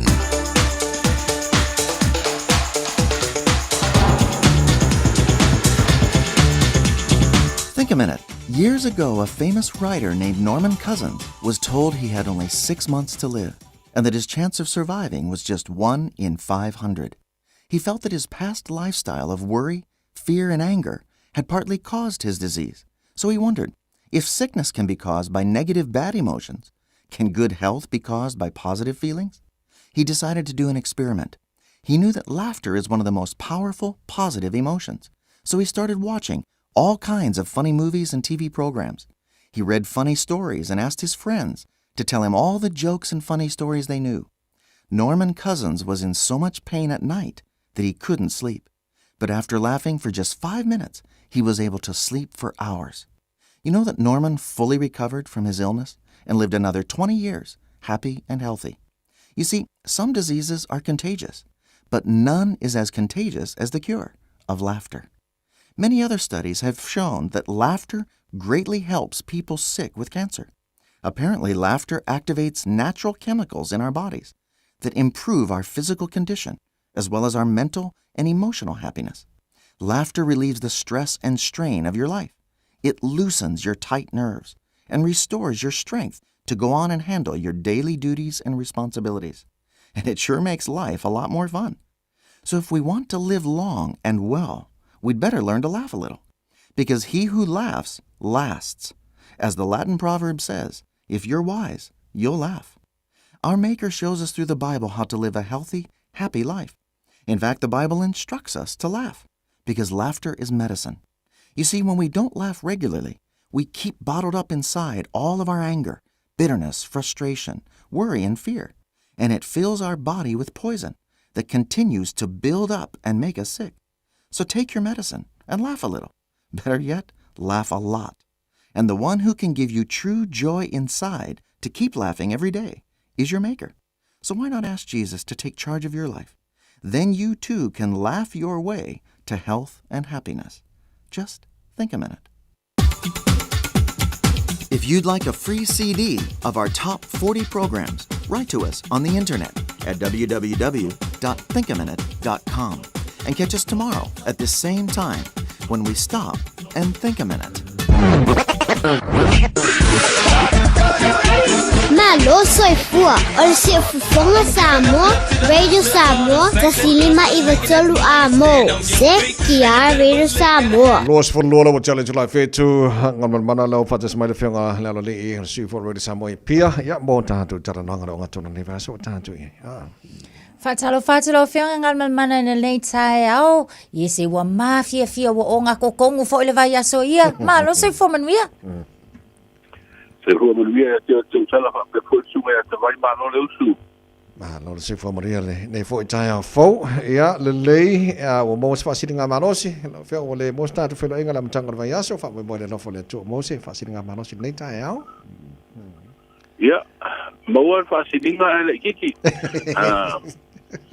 Kasia ia feololo atiri ngai vai aso fa solo ku fa mo vai aso ade wa o asinga malosi le kiki fo ia ai le fa yan tu wa perga luanga fa pe ai lo longo pu eli el tatu tu lo fa afte tele tatu amantal tu lango eta penanga mole fa nga palonta le tu no wa besar va ngolo stala ya la stala la tamai sa mole va ole le stala ia o fa tele ina tu mo le tu uile lo fangale I le bota le o tu ya tu mo se efi songi ya por monta fo le tate le wasi ma ia nga ngo fo le streino tanga te palot ia ma le fa te allo numero tasi le jimwani to le macho no fanga ia le wa fa nga te milnek o le fo la o te mo se lao pasi tu dai lo official thing palot te no ia le wa tu ti fo tu musa ia wa le wa ia no fanga ia wa vai me ia de finger nga nga ia o le fo ia ia lua ia ta penanga wa nga fa fai ia la tu fo ia le wa am te me fo I wa nga fa fai de vai nga pui ia te o tanga te la tu fo I ta penanga de sa fai lo ni va ia so de amatanga ia de fa uma vaso le te nei pe fa fo ia de amatanga ta tu ni va ia so de la tu fo fa la wi lo ia fa pena fo isi ba fa ba le pato au mai na fine fa si danga lo ia fo mai ne au malo fa lo ia so fa nga pa lo ia ne la pato te lo le fa so lo ti fa mo ba ia so para fa lo inicio pati fa ba ma na le sta ma lo fa Taeao tatu I va resta la la fengal man o le potia le Radio New Zealand po o titilo la solimo uni le titilo atu onos fulu ono afe tolu sala tolu sumal tolu tu sumal lima su fitu pasene o tangata la fainga tangata de ton pano le wo mena restala ke do le ko fu ngaru dungo fengu mera le pa fu atu la solimo uni le ne famo ngo ia o le tulanga na no wingo vaso le tene na ia fa mo na le lima su fitu pasene na au te loa Salo ato si de tu de liba ya so po ya so Taeao paso les Freud que luego pasima se unos fulu afe unos fulu pasene de apo ino tanto palon todo no winga fa pe se laus fulu fitu afe luego se laus fulu lima la ye fa mo o le numela atona tanga nga va atona palo te o ele star no winga pe o te loa e mawale afa e sili atu le apol foi numela na tanga te stop ia wale te loa mai e fa un masina ne ora to ba ia so lua pe nga lua Okay, o lena ta wale fasislanga ta wa mai le fionga le al malo pe o titi lo pre-polling la sulu fitu o au kuso man.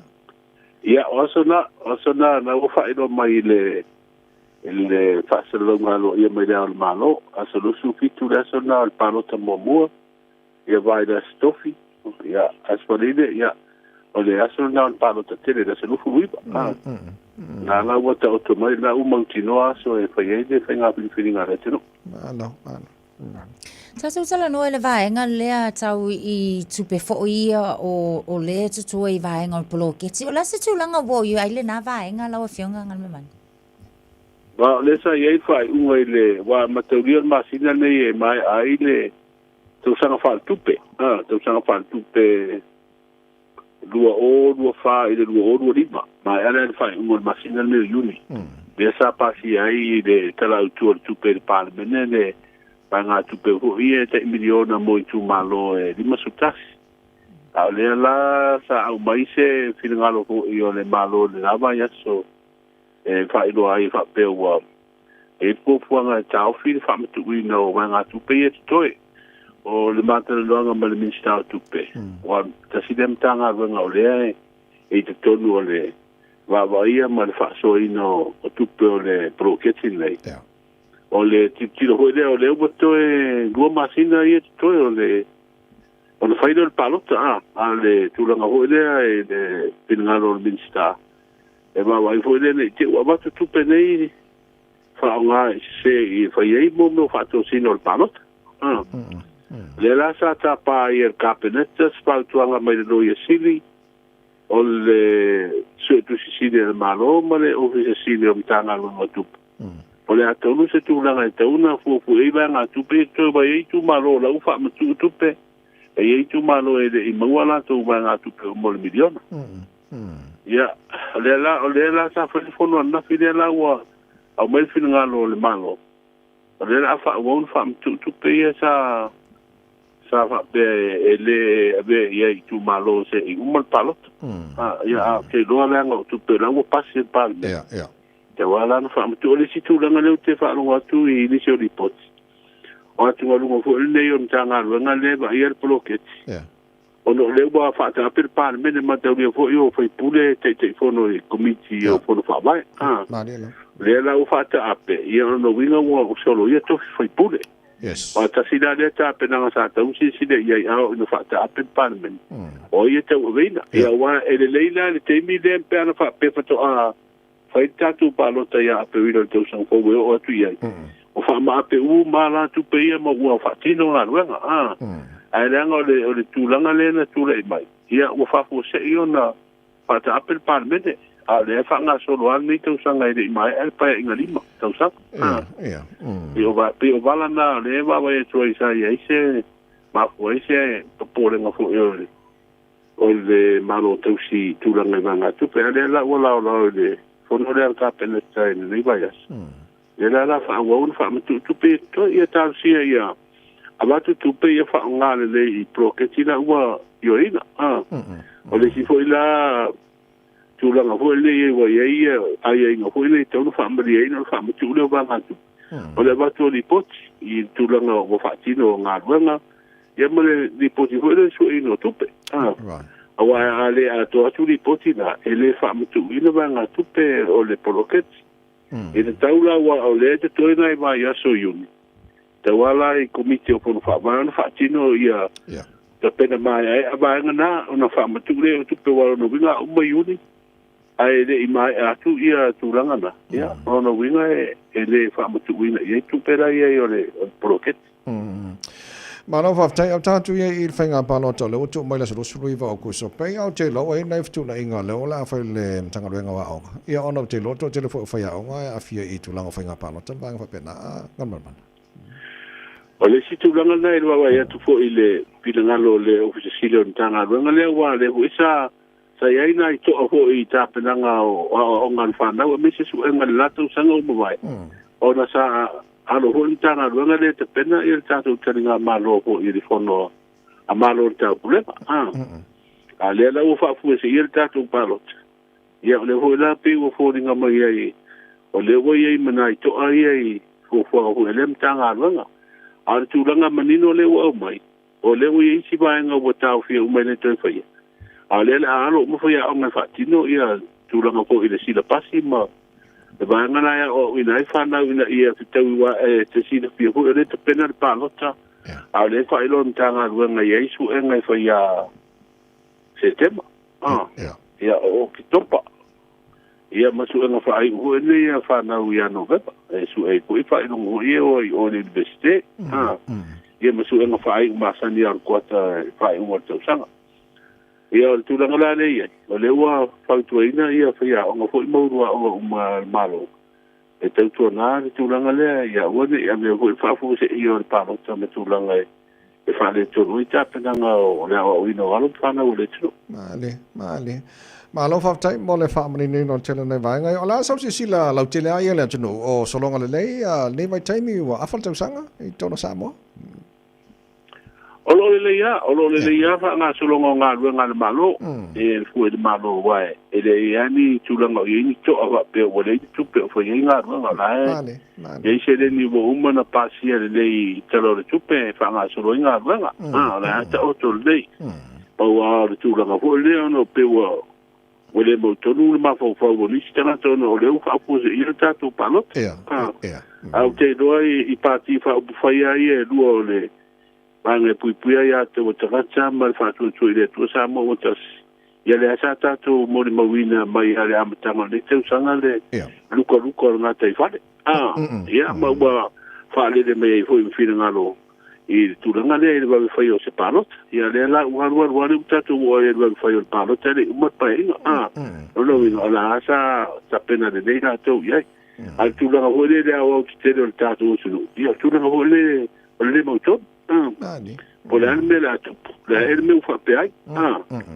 Ia le la ua, o le ane me ufa pe ai, ia le uka ko fa pe ai, ia fa pe ai.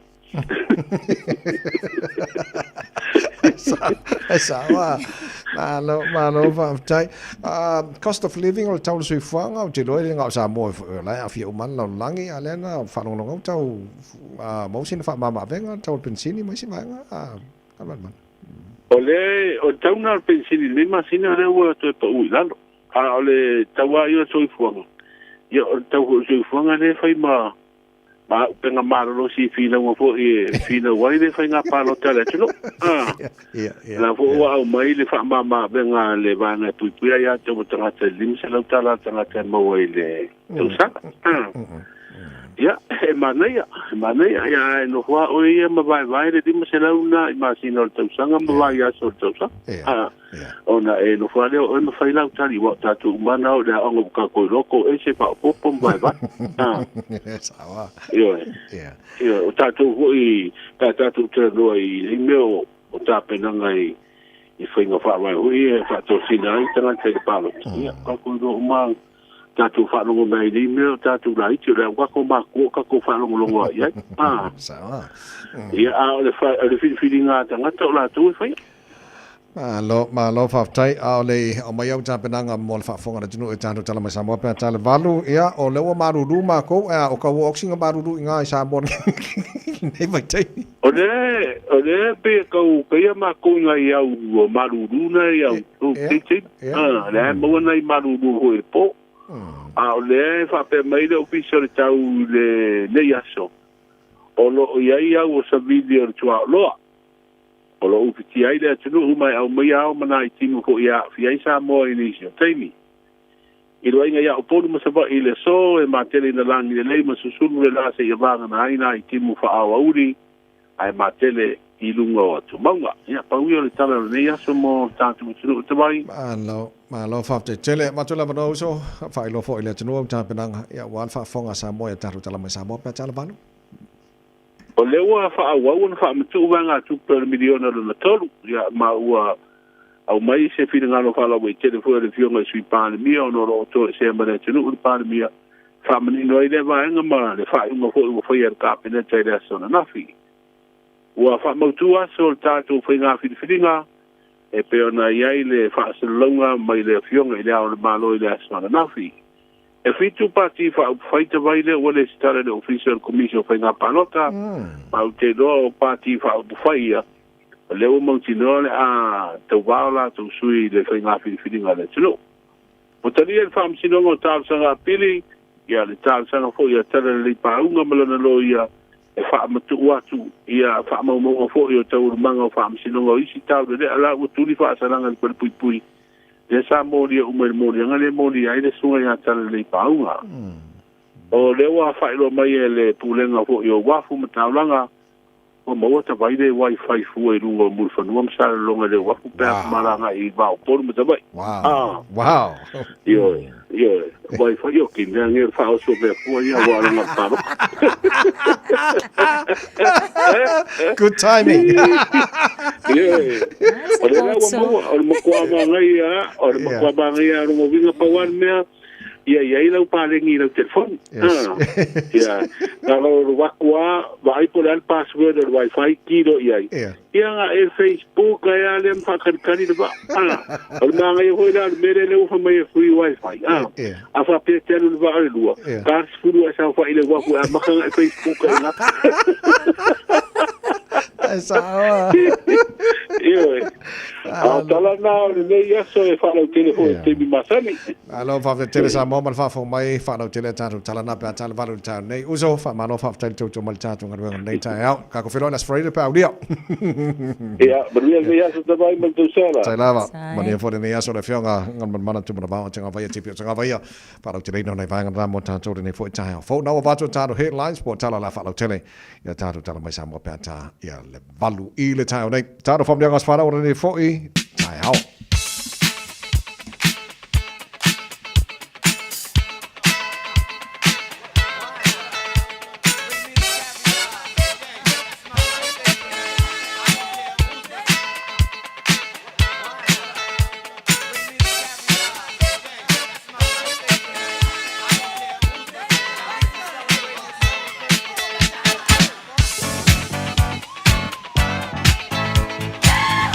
Ngangas whana ora so lulu neis for tasi o uni o matala telefoni mo oe tolu fitu tasi lima iwa tolu lo mo whaina mano lunga tanto i meli. On air at radiosamoa.co.nz. E whai whangal tanto Facebook mari YouTube o Radio Samoa. Pule lava oe. O whai wangana wawenga o mai whamnianga nei Taeao. O le isi lunga i meli. Ea, o isi whamnianga lau pito. Le ai tawai, le ai tamine. Oi ka whewhe, le aso spuka si o yungi awe e ka whewhe. Whakari se i o koi kilo kasia i ke ia ua pa ua ka ua se whamunga ngai kai au oi ka oi se iwa aia i ai e a fo i ai e le ai e laki da susu kasi o yungi oi whakari le ua mai oi le ai lau koio se whakari mo le siri mse konge pe koio mai ai e a fo i so ko saki kasia fa pe alo ki rokse oi le ai al fa kal fo mai mar fa a pelo mai mar fa mau ia mai fa kai la mal a mene mai okay le ai la e pa wala o su kasi la kina na su kasi so lo mo ngai palangke e fa fo mai o lo waso fa nau le nei ai dei se su vidi mai fa mo lo waso fa nau ia le la ma ko fa mo ya le presidente chama fa mo ton po nga para fa nga Radio Samoa mo po ka la Malu Taeao pe fa pe nei lo waso fa nau ai o le lo fa mai se sia oi ale o ma ko lo fa ku ya oi Kalo fai manu e tele les fana jo no spuru le manu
Talofa Samoa o Jerome Gray le nei. Pe o e ti lau ta vale po e whaafonga mai i lo maota. Ia tu pele ni lo lau le tio le sfulu lima i watolu a mo. Radio Samoa numera tasi i New Zealand.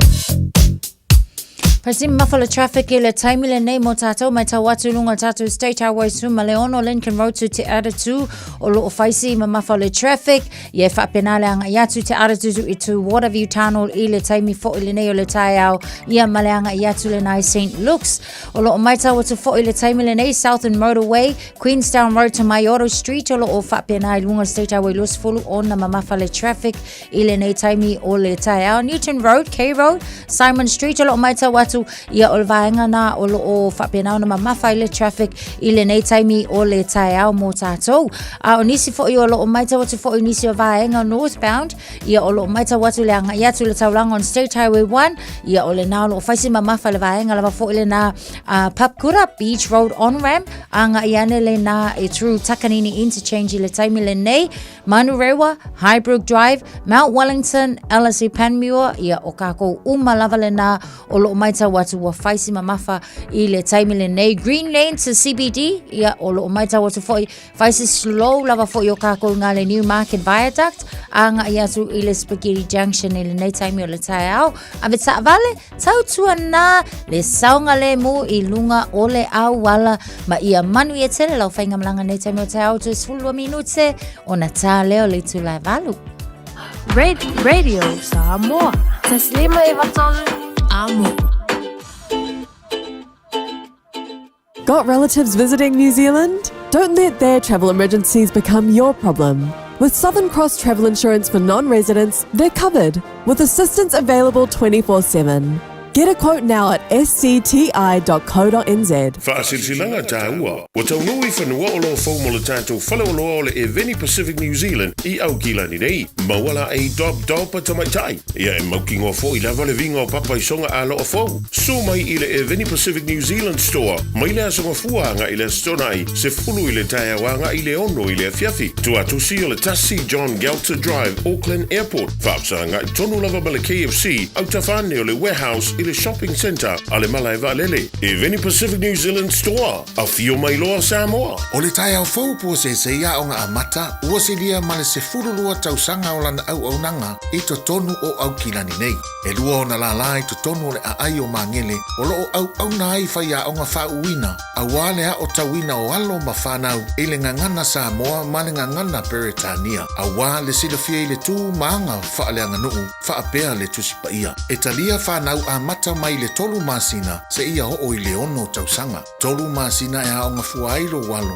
pe a resi tala i le taimi nei e iai ona ia inga whaapitoa e 5% le whaapitoa mo au a inga e mawhai ona aonga fualo walo pe a atoa le whao tausanga e saunia e le aonga mea tau mafa mo le whanau i aso taitasi o lo o iai fo i le au nanga mo le pikiina ma toi momoli atu o lo walo i le taimi e tu ua ai le aonga resi tala nei loa lo walo i le Taeao fou pua se ia o ngā mata mo nisi whaamtalanga fe soota i mai le numera o lua fitu lua lima po le emaili info@taeao4.co.nz awa o le tama e tusa maonala a o ina matua e le toe te ai se ai Wasilia male luas full tausanga le tautua le Aro Memorials. E ngau sia lantu maafa amanantu I o loa anangata. Maua maa e fua I lau faasoa. Mawhaifoi ona lei bai, fausia I lo manao, malafoina I Samoa. Tatala mai le asunga fua I le asfarei le mai le iwa le Taeao I le lima I le afiafi. Ma le astona I mai le iwa le Taeao I le tasi le awauli. Afia one loa I le lua o Massey Road I Mangele, tolu tasi tolu Great North Road I New Lynn, po le tasi fan tolu Cavendish Drive I Marukau. Petra Yane I le aromemorials.co.nz. Le Aro Memorials, wasilia ma le luasful tausanga o lana tautua. O le Casa Beds and Appliances, o le tali o manaonga, I o loa e whaatotonga I lo mauta, ini tau le lei, toi anangata, e mawai moenga ngao si tutono New Zealand, wha a pese tino fōa le potumalo lo, lau ai manafoa, TV, la au pese, usa aisa, masini tā lava, telefoni fe aveai, maisi. A whiu ane loa I le whawhituwha Great North Road o tau, po le tolo whituiwa Great North Road I Henderson, le Casa Beds and Appliances, telefoni o valu se lau, lua, lima whāwalu, o valu se lau, lua, lima whāwalu. So valu minuto lo tōra tālo le tula valu o tātu tala mai Samoa o ngā tono nei vai sapea tāra valu le tāu nei jal tono lo maruia oile nei Taeao so se vai ngolo e whaafonga mai ai ma lo whaafutaivi ere lo le tula nea sofou tātu o lia ma whaafou whaasofou mai a wara koe ma whaafou le aso nafi ia mai a kaimi o tea o la sofou a mai le tua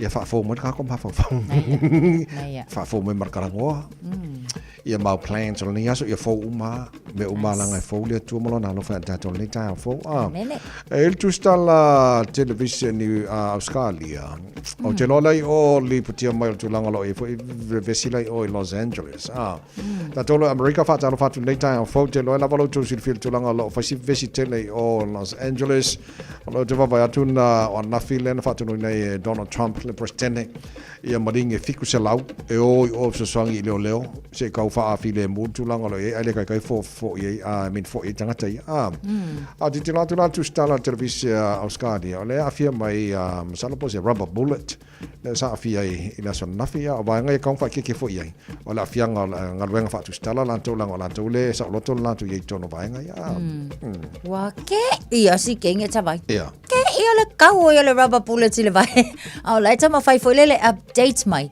ia ma fa la wi lo mai ia pat o le tulanga fo I e te tawa o na utangia lava fo I e lato uma ia mauti noa o lo saunga le mu ia wa o le taimi lea o le wa fa o po atu le milikeli I le vainga tonu lava lea ona o le tau mawhai fo lea e tau whaafi le mu le solo te e lea o makua ke e tangata I le nei fo I taimi a Donald Trump ia mai se o le tau mawhai fo I le tūlanga lava lea ia tau I le immigration enforcement lea o lo o whaanga solo e mafua mai I le tūlafono lea na whai le presidente so o le kaimi kongula le na o le vevesi o I lato e te e tau mawhai atu loa ma leo ma le milikele whaafi le mu ia e pe o nala na afia I loa ia masu paule meo ke whaafkai e tawai o le rubber bullet e le o se tūlanga fo I le ongo wha le tonu o le soi fuastu sala ia e tā ua lava fo ia I lato o na mata I tū lo lato fo I saunga le mu ia ua e pe o ngā lulue mo le lau te lo lalangi ia e ta wā o na mauti noa le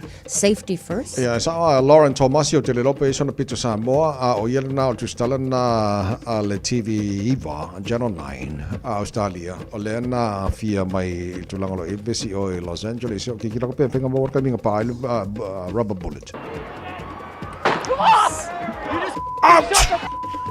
ia ole kaiminga ole na so ole titula tu famia le palmio Australia Anthony Albanese ole atala noa langa tau na ia inga ole puipuinga marsaunga de mola tau ia tustala I tono taimi fape vevesia le mela vevesia nga ia ai one a fi fornga renga na tustala na tau so te le lope sia afianga ia ole vainga ole puipuinga I tono America e ono afia I tulanga le langa le a feutanga ila va malo Australia male malo America ia ono na afianga la tu tangata fenga renga le sai I tono taimi Io le foi visito no Los Angeles o ki kilo le News and Po sole e mo kwa ile fo I ka ia o ki kilo mo kwa si o leo ia ale ma se fo fiku sela o molingi o ba ku o ia mai si va nga uma fika America sole ai le solo muri ka sole Fes kira kira la fiang ol tulang ale fo e male sor kia ka e Kongo Amerika. Io e ui a fo ina whaonga ina ia kasa fo ia a mole tama whai whaata a peina e le i wha vai vai e fo i lato ko akele fo i lato le ana mai tawatu o la ua kaloka ia ua kumu leisi loli ia a mata tu ma leisi loli tulanga na ia ai tatu te talo fo i ina ia mawale file mu se taimi vave a wa olo ia fo ina ia tatu a inga neva enga le tunu ia Los Angeles o le mai tawatu ko akele nisi o tatu au a inga o lo o ia tunu ai mai se le fo i va enga lo lan ya ala fatu mo paanga o malchana bakalame mesele mano le tunu ala papa ao so sabaanga le malo tele o America intel tunu ngolo o sangole mo mai o tau ia foi vaanga ma ia vesi o lo tupu mai lo tu malo tele ele neve table to sango tatu yang ale le matua te pena nei fana nei Taeao sem kwadi le ki do ko so ka fero mai maru ro ngi ka ya ko mai mingoi fa mo mo a nge foi pisila wala por ko ka ma ki mangi ngo fa ala ku wai fo ina nga le on vi se alo lo fa mai so yer ko so ko mai ki so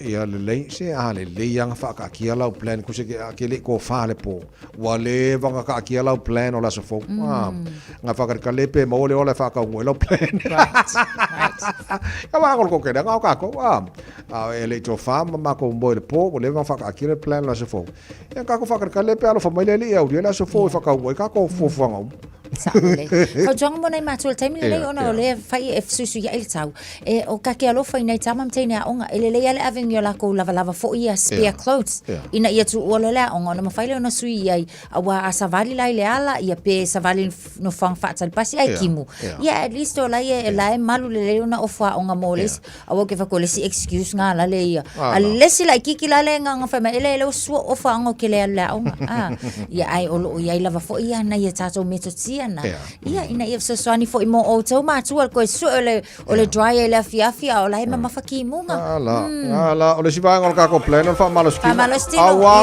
awange e fa vai fa malostino fa morbole ia le on sa mai fa malostino o mo fa malostino so pa mai sa bon nei Taeao ia lenga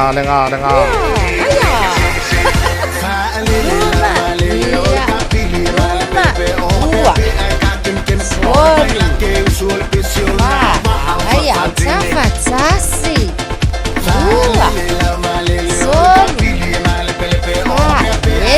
Awak ilma. Ale. Sau. Balik. Bunga.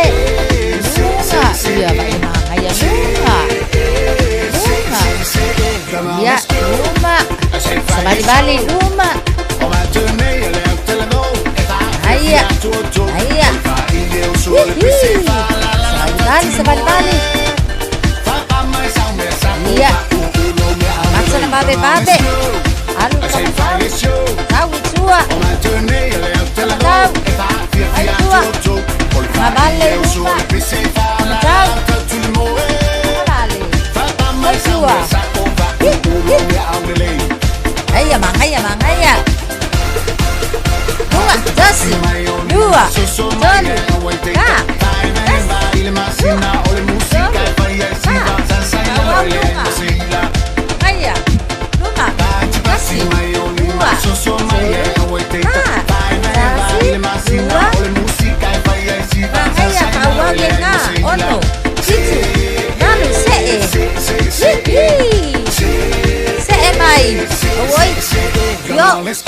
Awoka, anu ya iya, anu. Ayah, yo, lunga,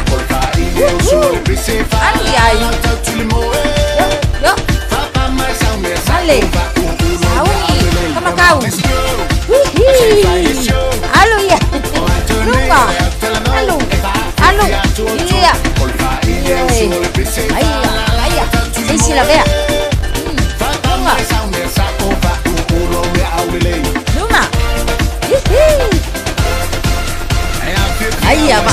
Musicone. Pole mune al sena. Na vai tsonu. Oi, mga bepapo. So ifo manuia tselele ne yaso. Malu soy fua. Ol si fufonga Samoa, Radio Samoa, tasilima iwa tolu amo. Se kia Radio Samoa. Usi mai alau whaafafonga. Telefon mai Samoa ia sa taitasi. Ua au mai mo oe ona o le langolango mai a le talofa voucher. E whatalofa lo tātou atunu I le nei fo ia sa fou, ia usi mai alau whaafonga. Ua whaawau ne una whaamatu watu vai ngā tūpelo o totoe, o le miliona tā lalo na tolu mo nisio I tū malo whaapalota. Whapea mana tūwhatufanga o vai ngā tūpe I tū malo ele I tau au ina se leni, o le tūwhatufanga lava o le miliona lo na tolu. O le saunuanga whalawa I tele mai le fionga le sui pāle mia, le fionga tuala te vanga Iosefo Bonifacio, I le mai ai o le fono o le kāpenete le asalua, na whailo ai le whai unga e toe wha matu o vai ngā tupe, lea sa tau fia le tu mau. Whalia le sui pāle mia o ai inga matu tu unga o le wha matu inatu o vai ngā tupe, o lo o malu, mai ngā lulu e whatasi ai, le mtanga luenga o tina mta mai tai, ma le mtanga luenga o tupe ato ai ma le pule masu e tu sili. Pei tai o le a whaamuta le whaamatu inatu o vai ngā tupe le miliona tālalo na tolu, I le aso tolu se furu o le māsina le nei o Iuni. O lona winga e peo na sao noa tuala, e tau o tele I fono whaavaya I tū malo, o na tau napa I le whaamalia ina o aia inga matu tuunga, o le whaamatu inatu leo nei vai ngā tupe peo na sawai, I le miliona tāla mua mua whaapea ma le lua. O ia vaenga e te tau na whaamalia ina, o le tu inatu leo li poti, o le su eina o le whao ngā o se leni ua mai a whaamatu watu I komiti o fono whaavae.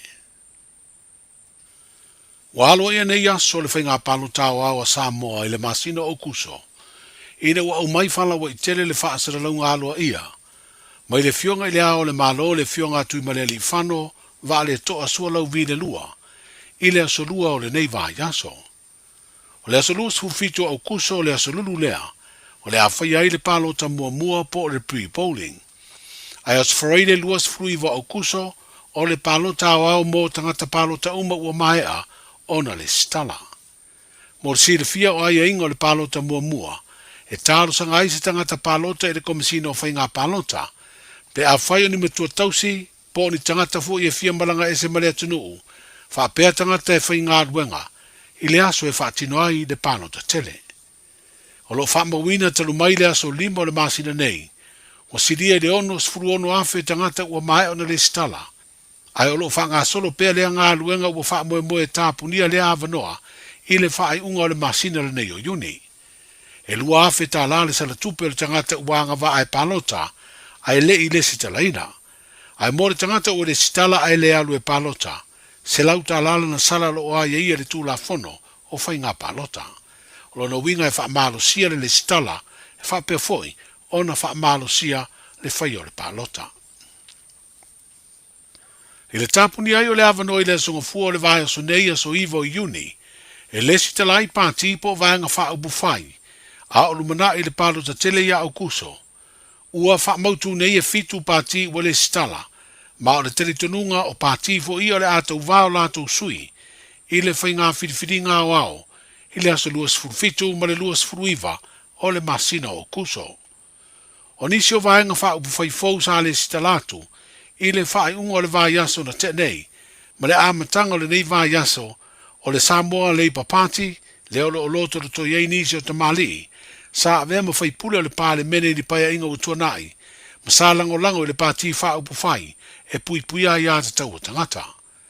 O ia tamali o le fionga wha o le saka to pau ai no u, o so o alo umi feo mene, ma le fionga tu I sa tasi patea.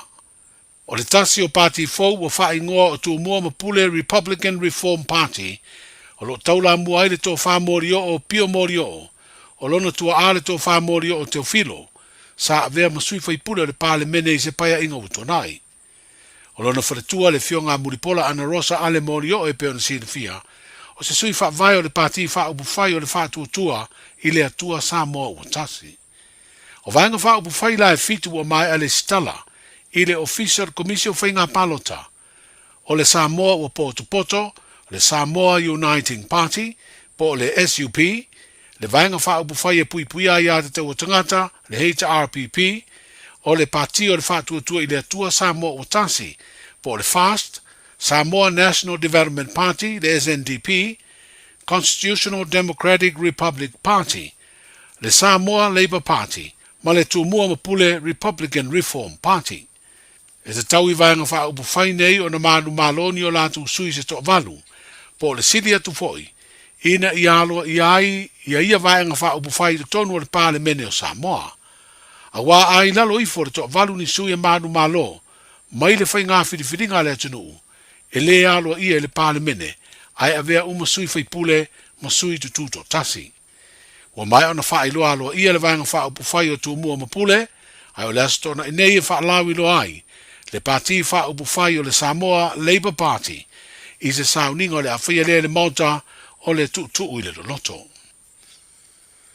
Wa talia le whaamsinonga o tālu sanga to ilo o le whaamsinonga mawalunga, le tālu sanga tala le leipaunga e ala atu ila na loia, ma whapeo na whaatonu ina ai le tu ina atu I le loia tala le lei, o whaamaumaunga po transcripts o suesuenga le whaamsinonga ua maea, I morianga o le mai whai o sosione, o malele a tofu paulo, ma tau a laile loa. Peo sila fia I la tauia sa wha maonia morianga, e peo tua inga lo mori ai tala le leipaunga o le tau pule pule, e wha o le maliu, I le sa avea mapane mia. Na whaia se wha I unga le wha msinonga mawalunga, ma te e na aile tu ina atua ia wha maumaunga, ma o se isi leo mafuanga na tuai ai, o na wha mautu se aso e whafonga I nai mori maua leo leo, e langolongo ai le morianga o le tau pule pule whao o le maliu, leo lo tua I ai tala le leipaunga, o na sa wha talitali le apili. O le tasi o wha I unga le wha msinonga o tālo sanga, ua wha tūlanga I le asono o le masina o ke tau pore tau sanga nei, e wala wai mori mau o lea mata ubu tau wha msinonga. Peo na sirfia, o le tau sanga lua o lua tolu le masina o September, na o mai wha pango tai mai Australia I Samoa, le ua moria e tali morianga leo leo, I le wha msinonga mau o lunga aru tātou tano. O le ua mai anisi o ngā ruenga le pūlenga o wafu mataulanga, po le Samoa Ports Authority, I le tautuaina o le tātou sinu uwhiawhioa I le vāo motua uponu masawai, e peo na wha lele iai nisi o nanga I le wafu I muri whanua, ma pea masale longa. I muri whanua sa tasi o vaenga tāua e mana o mia le atunu, o whale ui, le ua fau uma maiva potu mo ali I whapea tamaitai. O mautu fo I le whai te toa au tu e uru whale ma uru whawhai, mai le lotoa o le wafu lava I muri whanua, o se tūlanga o le asi tia ai le malu pui pui o le wafu I le ao whapea ma le po. Ua whai lo fo I le pūlenga o lea au nanga tu ma o te le malo, le maua fiso o ta inga te le vavave le wifi I wafu I sa le longa, whapea ma muri whanua, mai wha au ngai le tunu e au noa ma se totongi. O lo wha awau nisi o ngā ruenga le wha mautuina o le tūlanga malu pui puia, o le do whanga I tutu ai ta vale, mo tangata whai malanga e fia tu ta vale le wafu I muri whanua, ai tutongi e se furu ta lai le po. O lo whanga solo fo I le fausia le no whanga e whangai maa o ta vale, e ole le tise I lunga o ia wafu, whapea mana ngā ruenga o le toe tosoina o le pā, e si o ato ai le lotoa. Manuia ngā ruenga o le nei aso, soifua. Talofa, we're the Katinas. Talofa, this is Pat Lamb. Talofa lava o a ola pi marina, mau pela o litio. I le radio Samoa, tasi lima iwa tolu amo.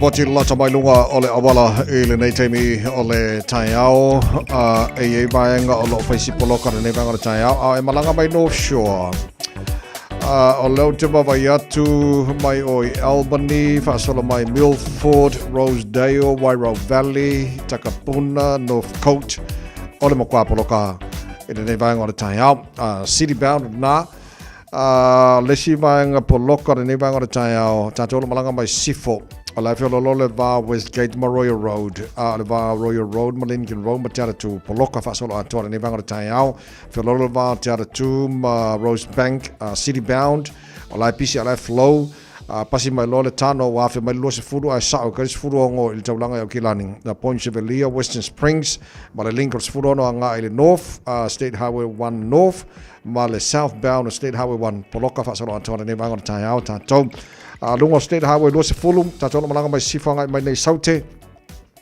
i le tātou highway le Lua se fulu. Lai whia lolo pasi mau le tano, poloka lai jitilva Mayora Road on-ramp, anga i Dominion Road on-ramp, papena fo le Dominion Road anga i Hillsborough on-ramp, pasi mai Hillsborough lunga lava la papalai flow le lei fuka koe poloka lava i le lata le link o le Lua se fulu anga i le southbound, numatasi around Lambie Drive on-ramp, ia ma Rainbow's End, ia ma le link o Lua se fulu anga tasi southbound, faisi poloka nei vanga o Taeao. State Highway 1 city bound nei vanga o Taeao.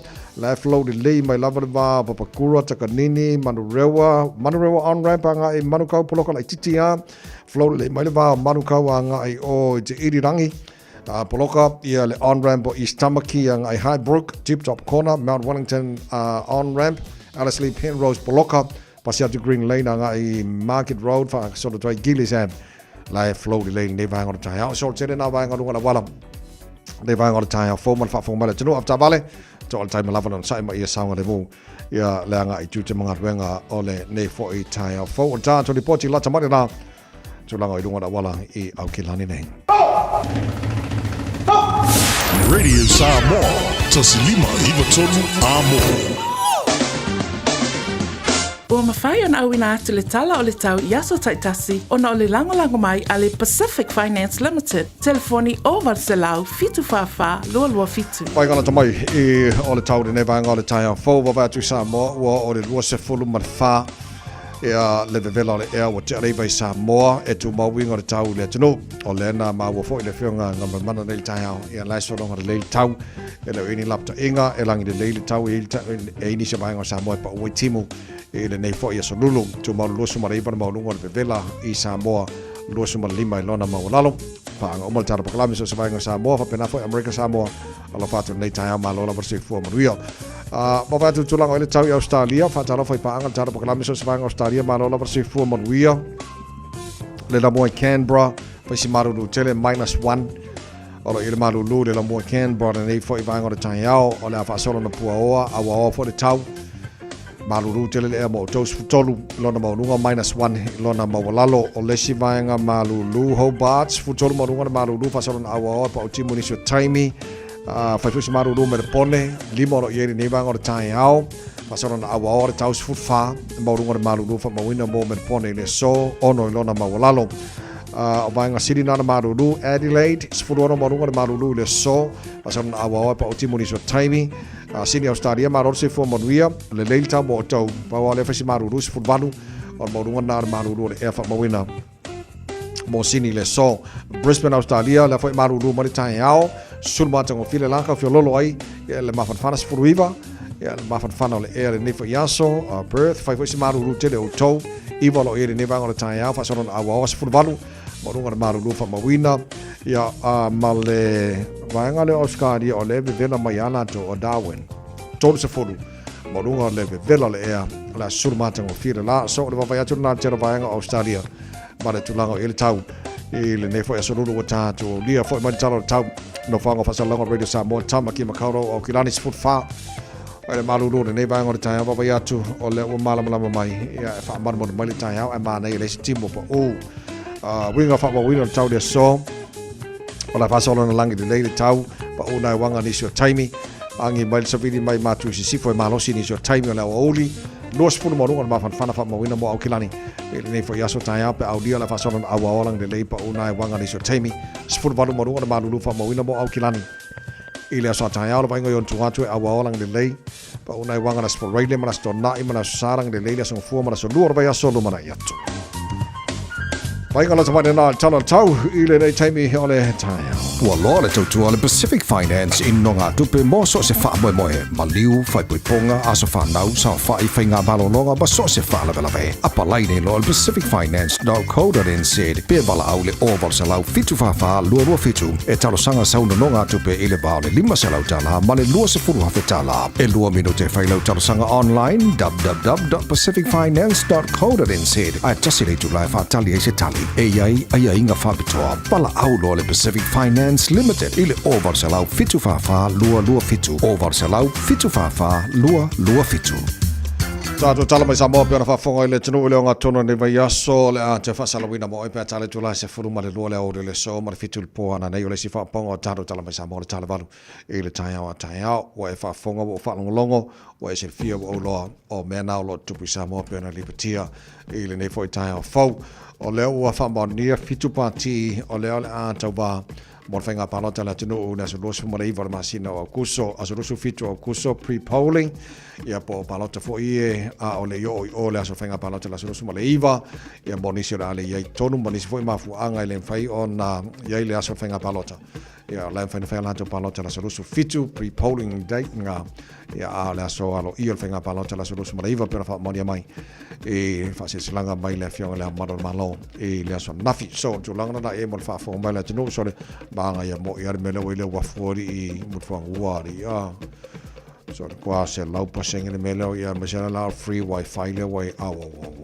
ia la ngala e ngofo ile sida so ako ngama Facebook ai ai le Facebook awara ainga ia tulanga na ia mana ia na ia tina e sa mo fa long atu ia tulanga na ia pe na ile tino pele sa mo ia fa talo fa te fo nei Taeao le tino ma lo lava le on sai ia ma ta pena le tato mo fenga palota tato lo in New Zealand Australia America mai sipanga lo langi fio e fa la palota wo leva ka fa la booking ele venga ko paloka ko fa nei lo venga tauna o so valele ia nga le fa la palota pe ava pe o la plan na lo waru e fa la palota ya fa pe lo plan nga ye te talo ba ia ma wil fenga palota la tino a kusala ka wa ma ga ia nga ia altulanga na ore ia te pena ina te pena atu le tunu mo whainga palota ole nei fo i te sanga le fo ina maua i le taranonga nei Taeao e iai nefsu ia inga mo pokala mea onga ia ona ole tulanga ia ile wawena whaitata whainga palota ia le pōma le fo si fio le tunu o tele a fo o lantou whaia onga e o le tasile o vaenga a fia i lantou o le whaonga ina teima whainga palota scrutineers ia maisi vaenga oma ia le ngata leo whale a onga fo i lantou ia o nei swinga na pio na iai ia pio na whonga ina fo i le whionga ngana mana nei Taeao ia si fio le tunu tātou talana mai Samoa mo nei fo Taeao a wala whafonga malo si fia Samoa e na o se fulwaru o te ale tu la walu se mana whafonga o tātou ma Samoa nei Taeao.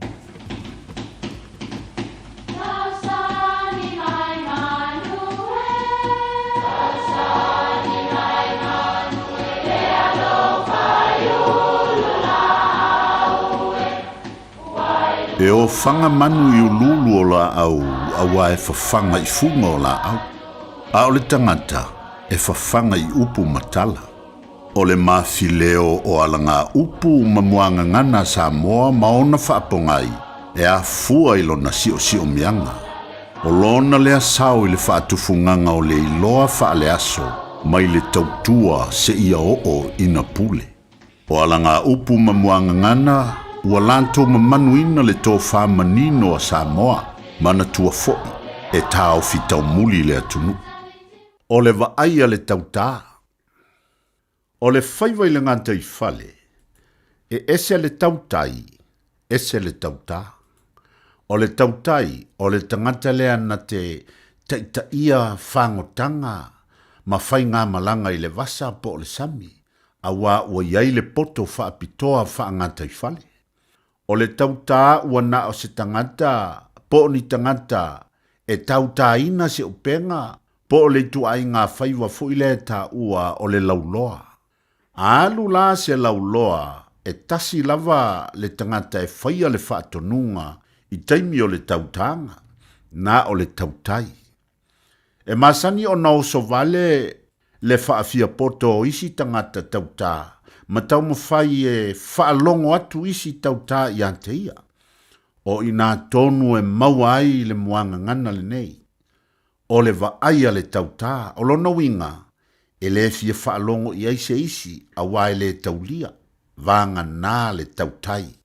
O upu whaawinga i se tangata e oso vale ai le o sana whaasino manga lea e tautala iai. Ma e le te tau o na whaalongo i aise isi. Se ua ti nganta linga i le si i so o le tama i matai lea i le fono ana nafi. Vai o tau, o i tu ai ngā poto na e ta ua o le vaaia le tautā. E le ta ua mai le aloa ia. Fai si tama e sema sona Taeao o le nae faulo na matai. ai le o se matai fai upu fo I lona matai.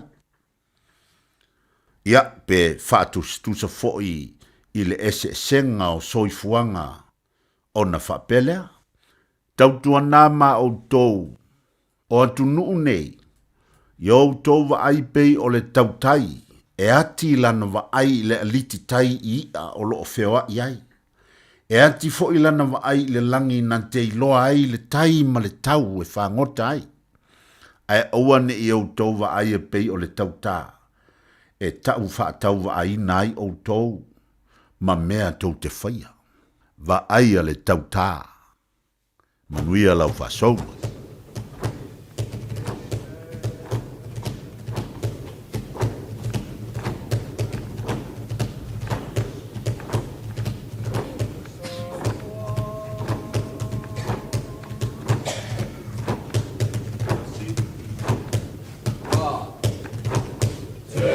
Samoa,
Samoa. Tasilima i tu. Amo. If you feel love loco e awina tu pokala me ese i pito nuu o au kilani. Ona ole langalanga mai ole Auckland Council Local Boards. Tato a waifatasi mo le whamnatuina o le Matariki Festival. Le tausanga fau a Maori. Esi lia ma le se lau tāpena nga ese mai le aso fito Iuni anga ila aso se fulma le tolu o Iulai. Tele whaafifianga tau musika, siva, whaapea tau mawhitanga ese maisi. O le nei whaamoemoe o lo ngarulue whaatasi ma le ngāti tama oho. Tanga iane loa i le awaauckland.nz. Whaasilsilanga Taeao. Wa taunui whanua o lo fau mo le tātou whaleoloa o le Eveni Pacific New Zealand i au kilani nei. Mawala e dopa tamaitai. Ia e maukingo fo i lava le vinga o papa i songa a lo o fau. So mai i le Eveni Pacific New Zealand store. Mai le asonga fuanga i le stonai. Se fulu i le Taeawanga i le ono i le fiafi. Tu atusi o le Tassi John Galter Drive, Auckland Airport. Whaapsanga i tonu lava ma le KFC. Au tawhane o le warehouse i le shopping centre. A le malaiva lele. Eveni Pacific New Zealand store a fio mai loa Samoa. O i sauni malanga i Samoa, mana tua loa le mana rentals, e maua so se ta'vale e te fili mai ai, e tu sa i malau manao, e mawhaiona pikila ta'vale i le malaiva lele i whaleolo po o whangalii, whapealo tātou ofisa au tui ala fua, pe mawoli atu fo i le whaletali malo o loo e whamautu ai ngā whaabitoa, lo i le tātou insurance cover e te fili mai ai, i rei tupu se whaalawelawe ai o loo i le puipuinga, mana tua lo i le tātou account i New Zealand, pe lafo sa fo i le mana rentals e whaonga ai le Pacific Easy, pe whaonga fo i lau credit card, e whaatiro ai le tongi ina o lo sa. Monisi whaamtalanga wala au le Pacific Easy i le ovalu se lau o tasi ono, po numera masani au kilani o le lua fitu ono fitu iwa fitu wha, po le lua fitu ono fitu iwa valu wha. Matalo sanga e transfer o e i le moana, pe asiasiane i le Facebook a le Moana Rentals, po le tanto upenga ta wha ilangi o le moanarentals.com. Moana Rentals o lau paanga e taitolo eina oe, a o e malanga asiasi i Samoa. O mo mia se fsoswani I lau whaitau tusi, po le ingilisi. Wofo ina tunei ele life skills, po kalame o le intensive literacy, numeracy, and English language. Ele eise tutong e fsoswani mo oe. E iai e mātou vasenga o le foundation skills level 1.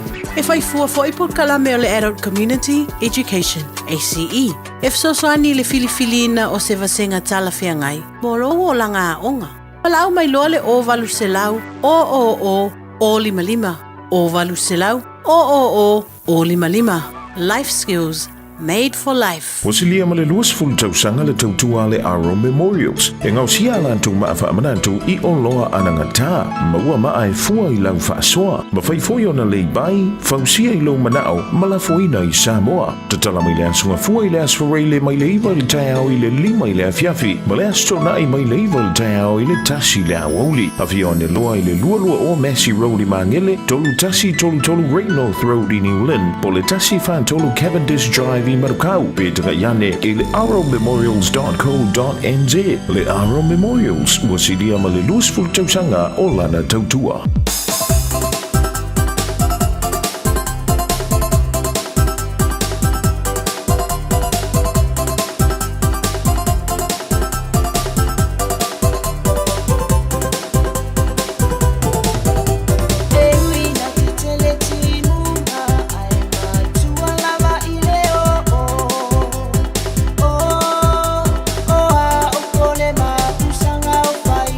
Malanga olo tamalo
Pape fianga o Taeao tai longo I pule I le tautua le radio Samoa sifulima I watolu a mo I na ua toi luas fulfitu minuto lo toi.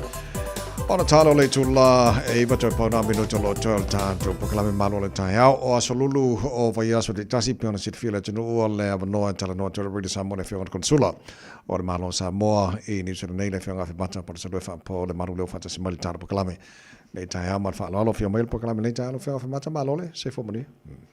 Ya, maro se fota mai. O tātou le tio, ia me soi whafongfong tapo I si tātou tunu.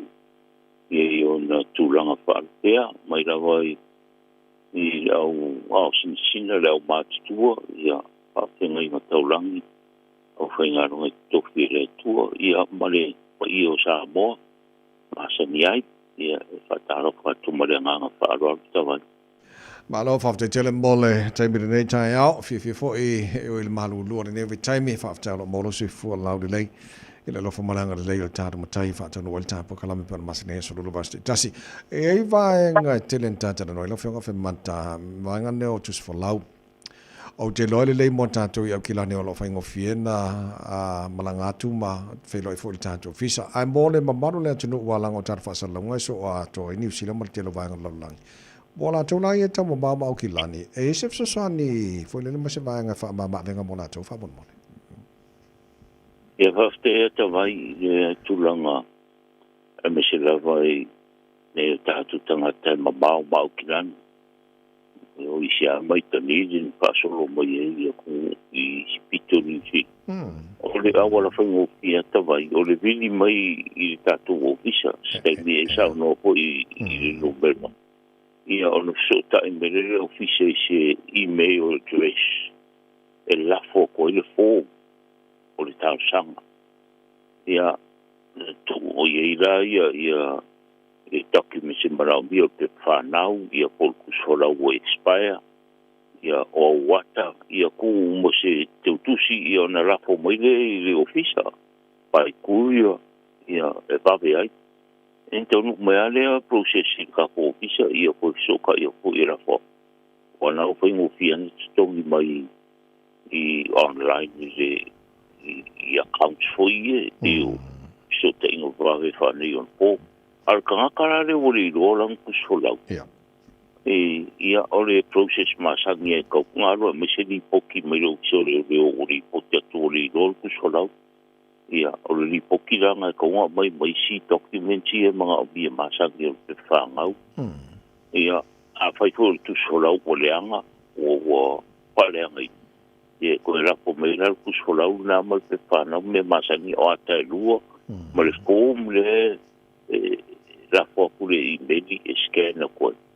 Ia, ngā rapo mei rar o process e siri akulu ngā e inisi e o fio I Samoa. Ia, kau saure o kilani no foi na ia so e fai ele te solau pikai a bini mai ia ona la foto le phone ia ko la ko mai ia document nga mga omia ia la processare ma se nge ku solau ko soni ne ta Malo faftai o mo fo fa ma venga mo ne tunu o la lamba pa o ni si va ngo New Zealand so mo tatolo mo ala mamao ma o kilani ia tu langa na le officer mai le fion consula la mo na batu dol telefoni vala wani e on mo fo le ni si va nga fa ma ma tili ai ia tu langa le o pisila tunu restala mo tanto fa nga pa no tala fion fa mata te le lopo ini so auto va atu tanto office mangele e mo tu langa le stala o le ase fa mal manga mo le tu langa fa mo Ia, e saore le tawai.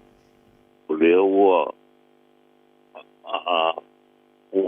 I loa le aso le parota le aso lufu iwo o kuso. A le aso tapuni le lola. Le lola le stala I tangata parota. O le aso lus fulfitu o yun.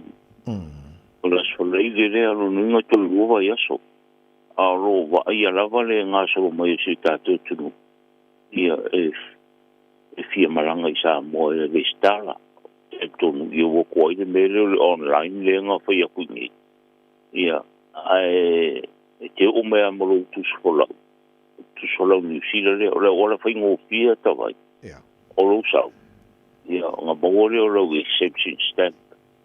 ole kusfrau ni silanga wa mga bia o stanga tanu o Samoa ke le skalai ke la kwala mo kusfrau ni silale ya o kusfrau Samoa ele mga basic system ya maro pe papa nau ele le ka ko ni silangi ke le nga ele pe fanga ya au Samoa ta ko pe ni la ho ki nga nga chu fa ku e foi pe fanga o ko ya au ta tu ni ala kumolo a fayu sola ni sila ye la ku ye le system ya mo yo pe papa na o e sa o ale i ele foi de scala a fayu o ke fia le stala lo so fa matai ya e kaulanga ela kumolo certificate fu ile e lo so fa matai ya o nga e fa sa o le va ile pulu ia o ia komiki wa le ko foi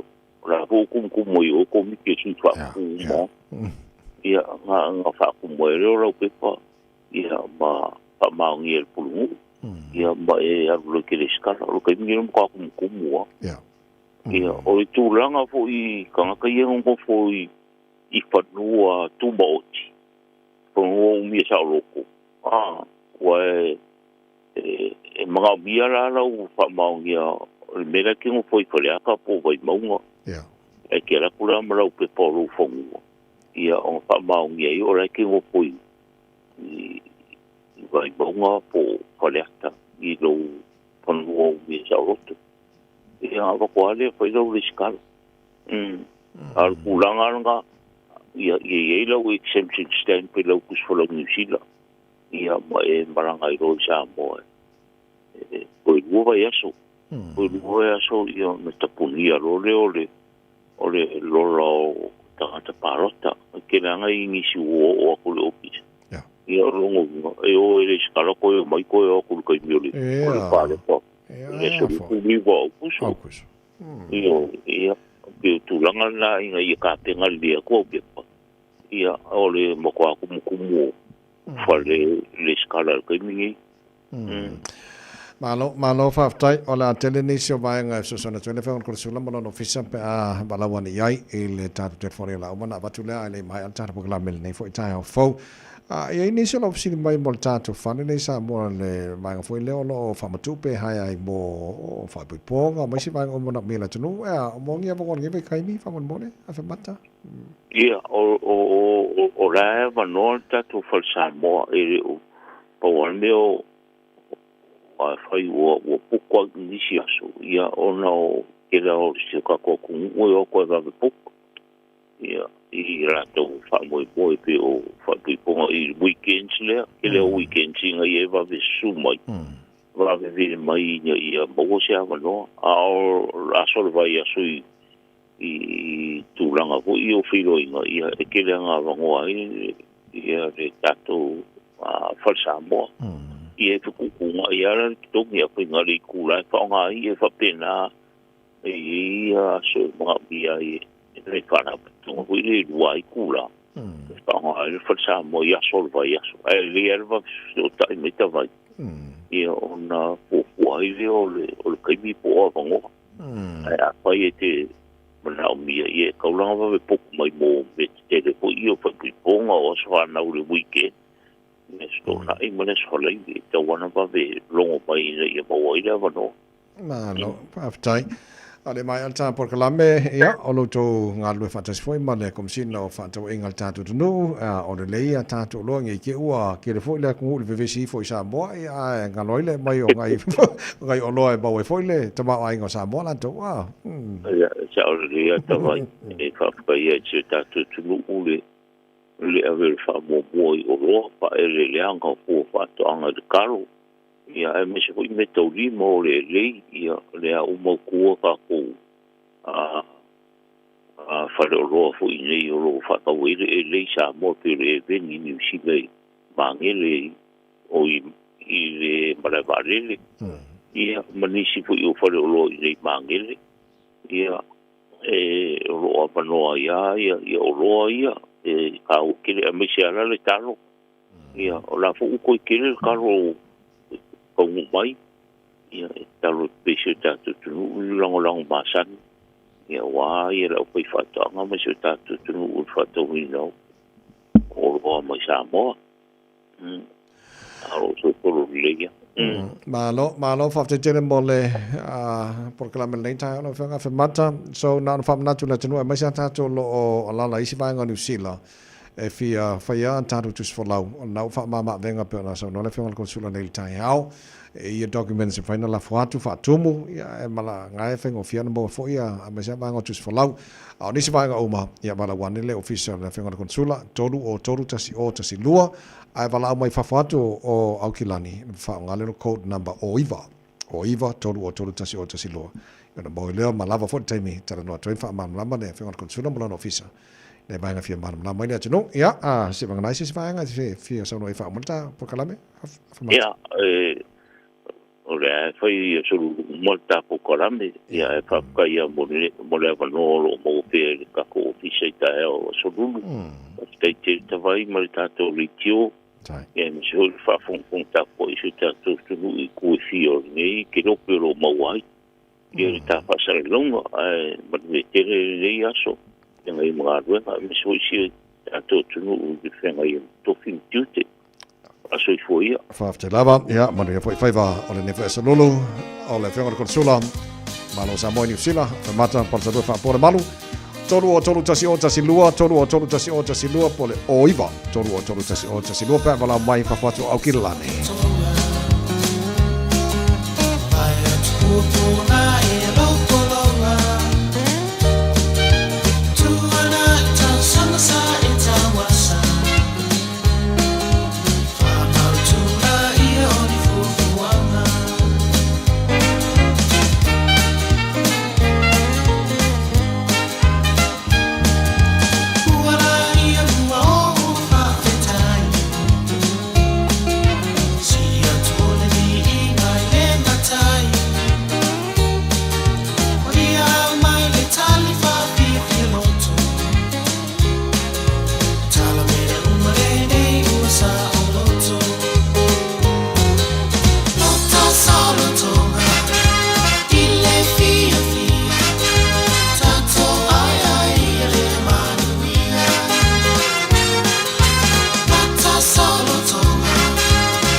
Bosa aloitella pesemmällä peselle Hampa Light Express ile tuotua Radio Samoas volime vetolua moi no wato se furulua e leiva o minuti na lo toi mole manuale Taeao Radio Samoa ngatono ne vaso tanto ye o fai eri masiaki follow sa se alo fai ma fai full service ta vale e ma se fai masiaki the Warren of Fitness on ta vale po okay mai ka ko ke fo fa sanange o se leo au na ngomana fai mo oe ele Taeao World Auto Limited so nga victor fa se mai bon tanto li poto le ta victor malo la nga lo morning uso Malo la vale folau la sunga tava ni ta fo malo foi to no la sunga pasalo ka foi la wa ta foi no Malu Samoa ta so sensina Malu sindu na ma pita mai to mo malawa ni Taeao malo la vale Malu se to ni si to ngai wa fa longa de ta vale tu foi na venga pe de buro sa pa singa pisira wala ta wala wala on sa inga ta wala Ai, fai mali ya ma vai ale warren of finish po okay ka ko fa mo masinga lima masinga ongo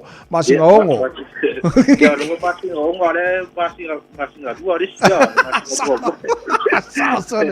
ya mali ya ngala ya mali po te Victor on mo ai ka vai man mato no ma te to pompesini o le batasi wa tala do iva ko tiso tala di marima ya mana solo at ka sex ya point ya kama scan ton ta to para lo mo lo discount pa te to ta va di ma to aunque si RPG do tala iva iva sene do tala iva sene fa to with the con che si ton la vata to tamu a fa pe mo le angla con che si tanto ya so pa qui so che si ton il vata to con che senda un ngalo lo so fa ma se to ta no me ya tanga va le to ta to se iva ya so ta tasi si foi vata to ta va le to no la vata to tamu o le tato wharesini a tasi li matauru i stamaki ro ia manatua local service ia whalau transmission service ia a whapea tai local service ia i umalava mātou me whare tono ta vale a whapea ingi mea ngau pa o ingi mea ngau paua ke wiko me tau lau vanga ia te mene tau na sui ai ia leila wala mero ta vale te siaki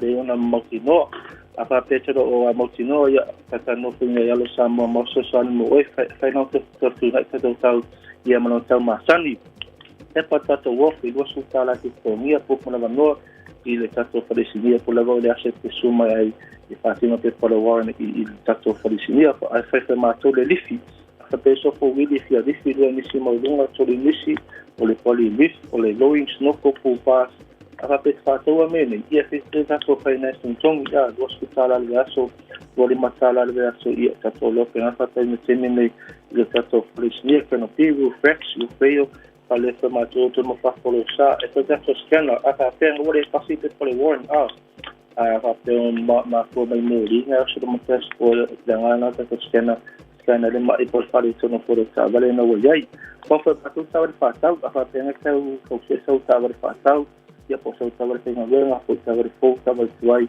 o mo i tato whata vale pe a palai no tato finance tong e mina masala vai di masuta la ai donga tata vale lo pean fa tau ne temene i le tato fata vale no more SUV cars ya ole hyper cars tato piki apu ya o venture high last money sen ole tau sanga le amata pe ta vale ya ole ta vale fuwa e lo que subi va mai donga va pena que que so saku ya ole tau sanga la ai donga ya le ta vale lo mo temene i le tato fata vale mo te ma to te tena ko fo lava ka ko a lisi ka ko pupas o stoko me fapi ka ko ta vale pena fato me tu na fape insime ko te ma ko ere ni ai ka ta vale fato pena ma te pena tulanga mo oi me te foni o iba lu fitu fato lu o iba lu fitu fato lu no mena ta to palestia ti vile mai mo se so sani o tato fatau kasi fitu fruto to ta a po lava pa wai ko se ki na ku amata masa sa sulima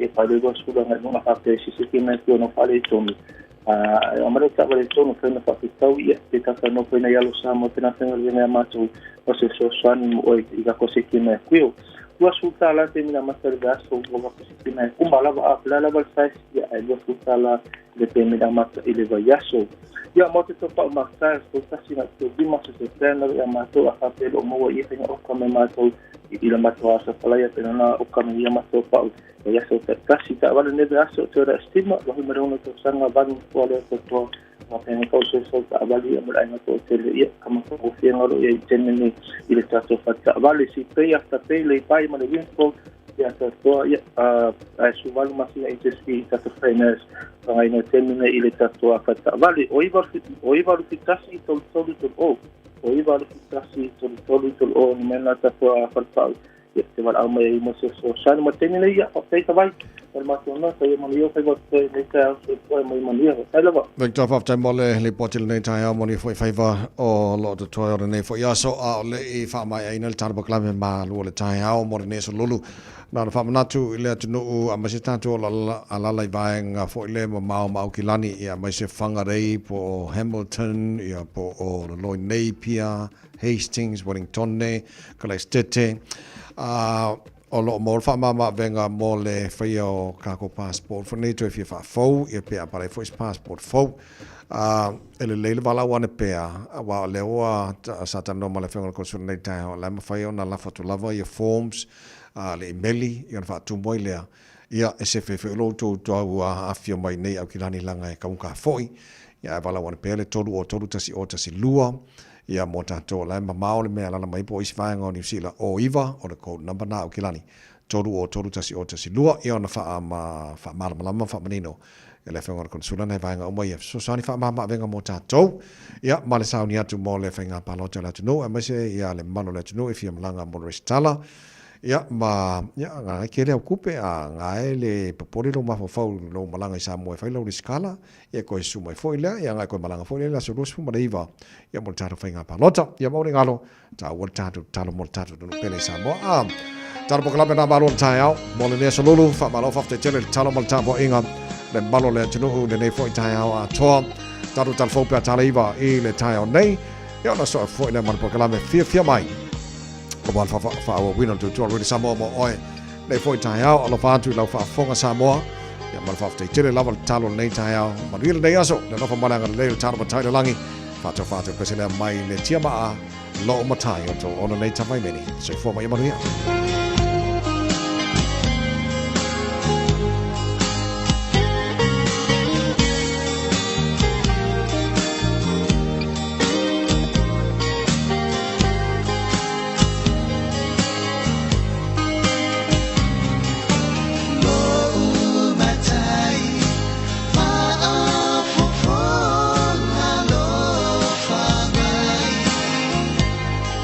Oh, no, my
talfatu i le niaso tala mai au te aro New Zealand.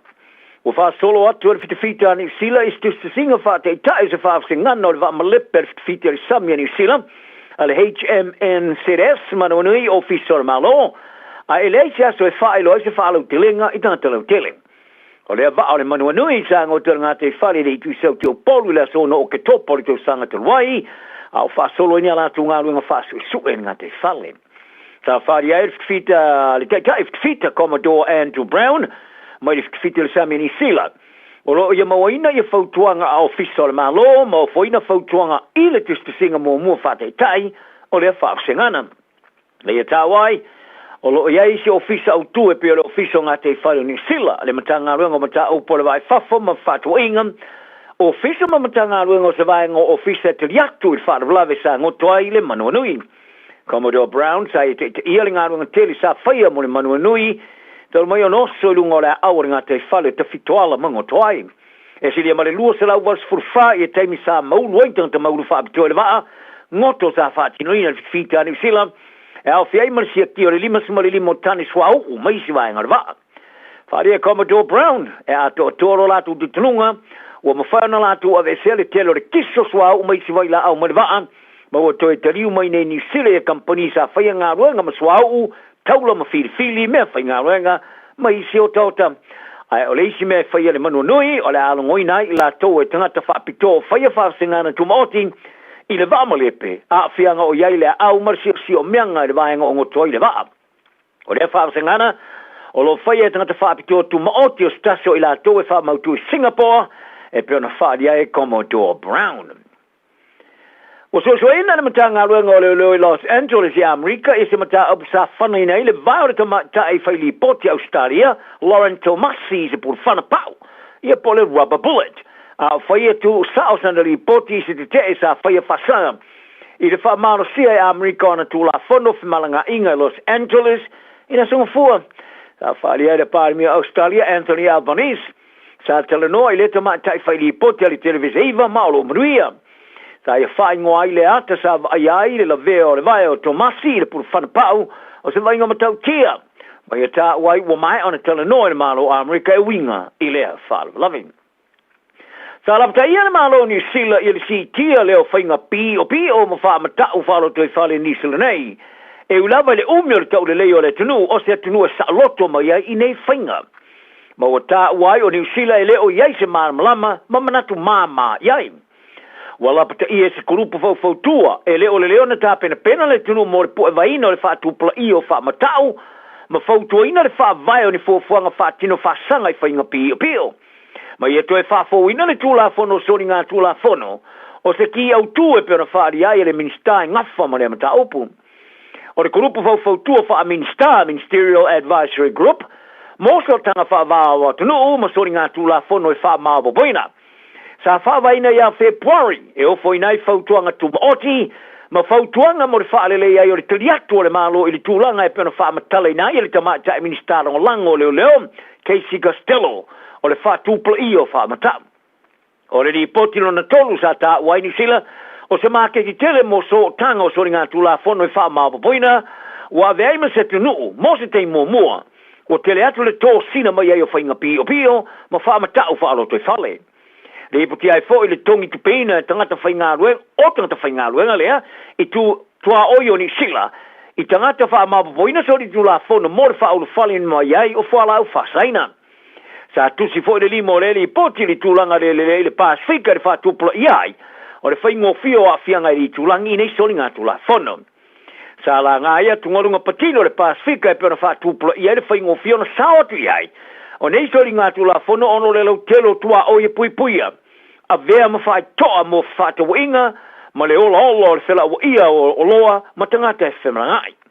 Tā ua le ripoti, e ma whai e kulupu so tula fono na whao ngā e tua oia vai, ma wha vale e tangata e whai ngā runga e tua oia whananai, le whela wa ia o whala o whasaina, a upenga, ma isi o loa e whasaina. O se papolenga wa iai ia se scientisti, a Peritania, o nore te ena re pārmi o ni sila Christopher Luxon, o ia mai scientisti o li tau, o ni tanga tau ngā pole worthies. I le langa ino atu ngorunga e winga i fuafuanga, mo le tu i titia i lalo le taula inga au tū, e au sia le tunu mo kasa po le methane emissions e wha tu ina le ea. O le li professor i swing o le tau the University of Oxford University, Paul Perrant, o i whali e whoringa mai. O tau mo whaina malo ni sila toso e se ina li tosina mai fasili. E winga i kasa mai whatoanga a le tunu po agriculture greenhouse gases.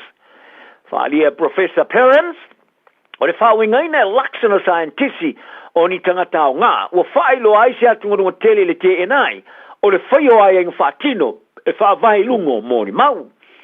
E ulava o le manato laksana e whao na whatau te ai tusi singa i kasa e whamatu ina mai i whatoanga ni sila. A e leo tilo le au au tasi le kelope. O le whai ki o le kasa o le methane emission, e tāwo tele mo le tūla la tai te pulaa o le vevelo e i le kelope e fia au ksia. A e sa te ina laksana i olona whawhiki o scientisti a e pe whatosin e se manato tangata mai kasa mai whatoanga ni sila. Mai i tā wai o ni la pesi. Mai i tā ufo i sa manino lama lona manatu. O ia scientisti e mawhai ona tusi tai o le afe a se lauwa iwa su whao tunu o le rangi. Ai le auina mai a te ia.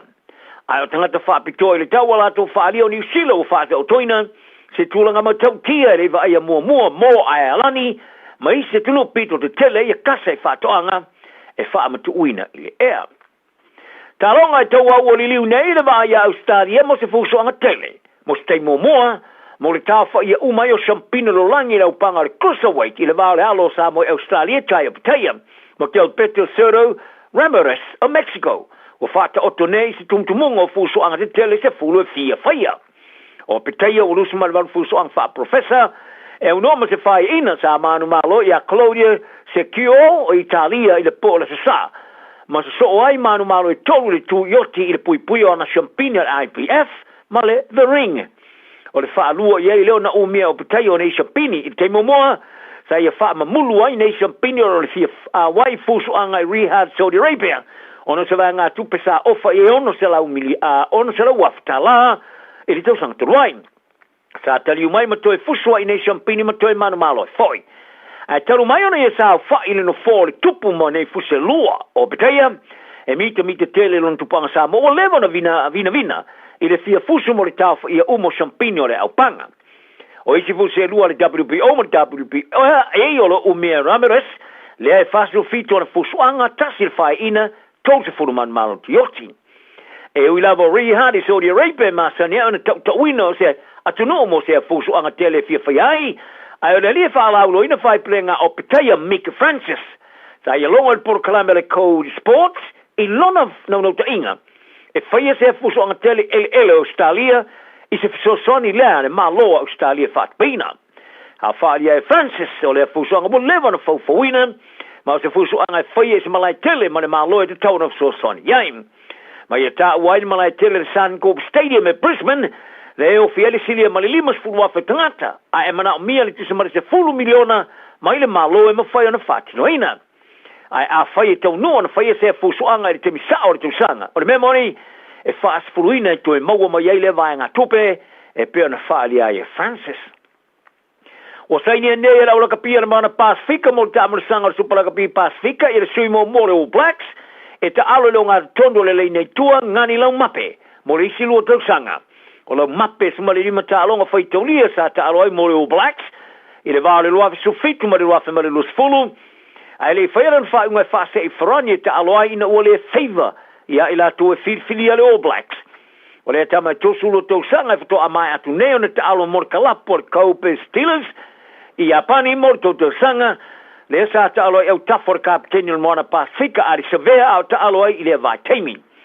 O le for fulanga o whaia ini nai aso talo na sa aloto a pena fasa aloto le moana Pasifika i se vai ngatele ona tamata alo to smaleono o le to ono i la tou sa iai mai le amatanga o le au. E ulava i le wha mamulu o le to telo le au o le au mo le tamarasanga le ruafa ma le furono o tama wina le to se fulu mai le au atoa e tosu ma le valu. Apetai. E leo a ngai mai lau mapele no whanga o le moana Pasifika e na o le wha atoa ino le whainu mera. Ai e whaari ai o le tasina o mafuanga o toi taliu mai ai o le fia avea lea ma avahenga mo mo le au o le moana Pasifika e manu malo e le Champini.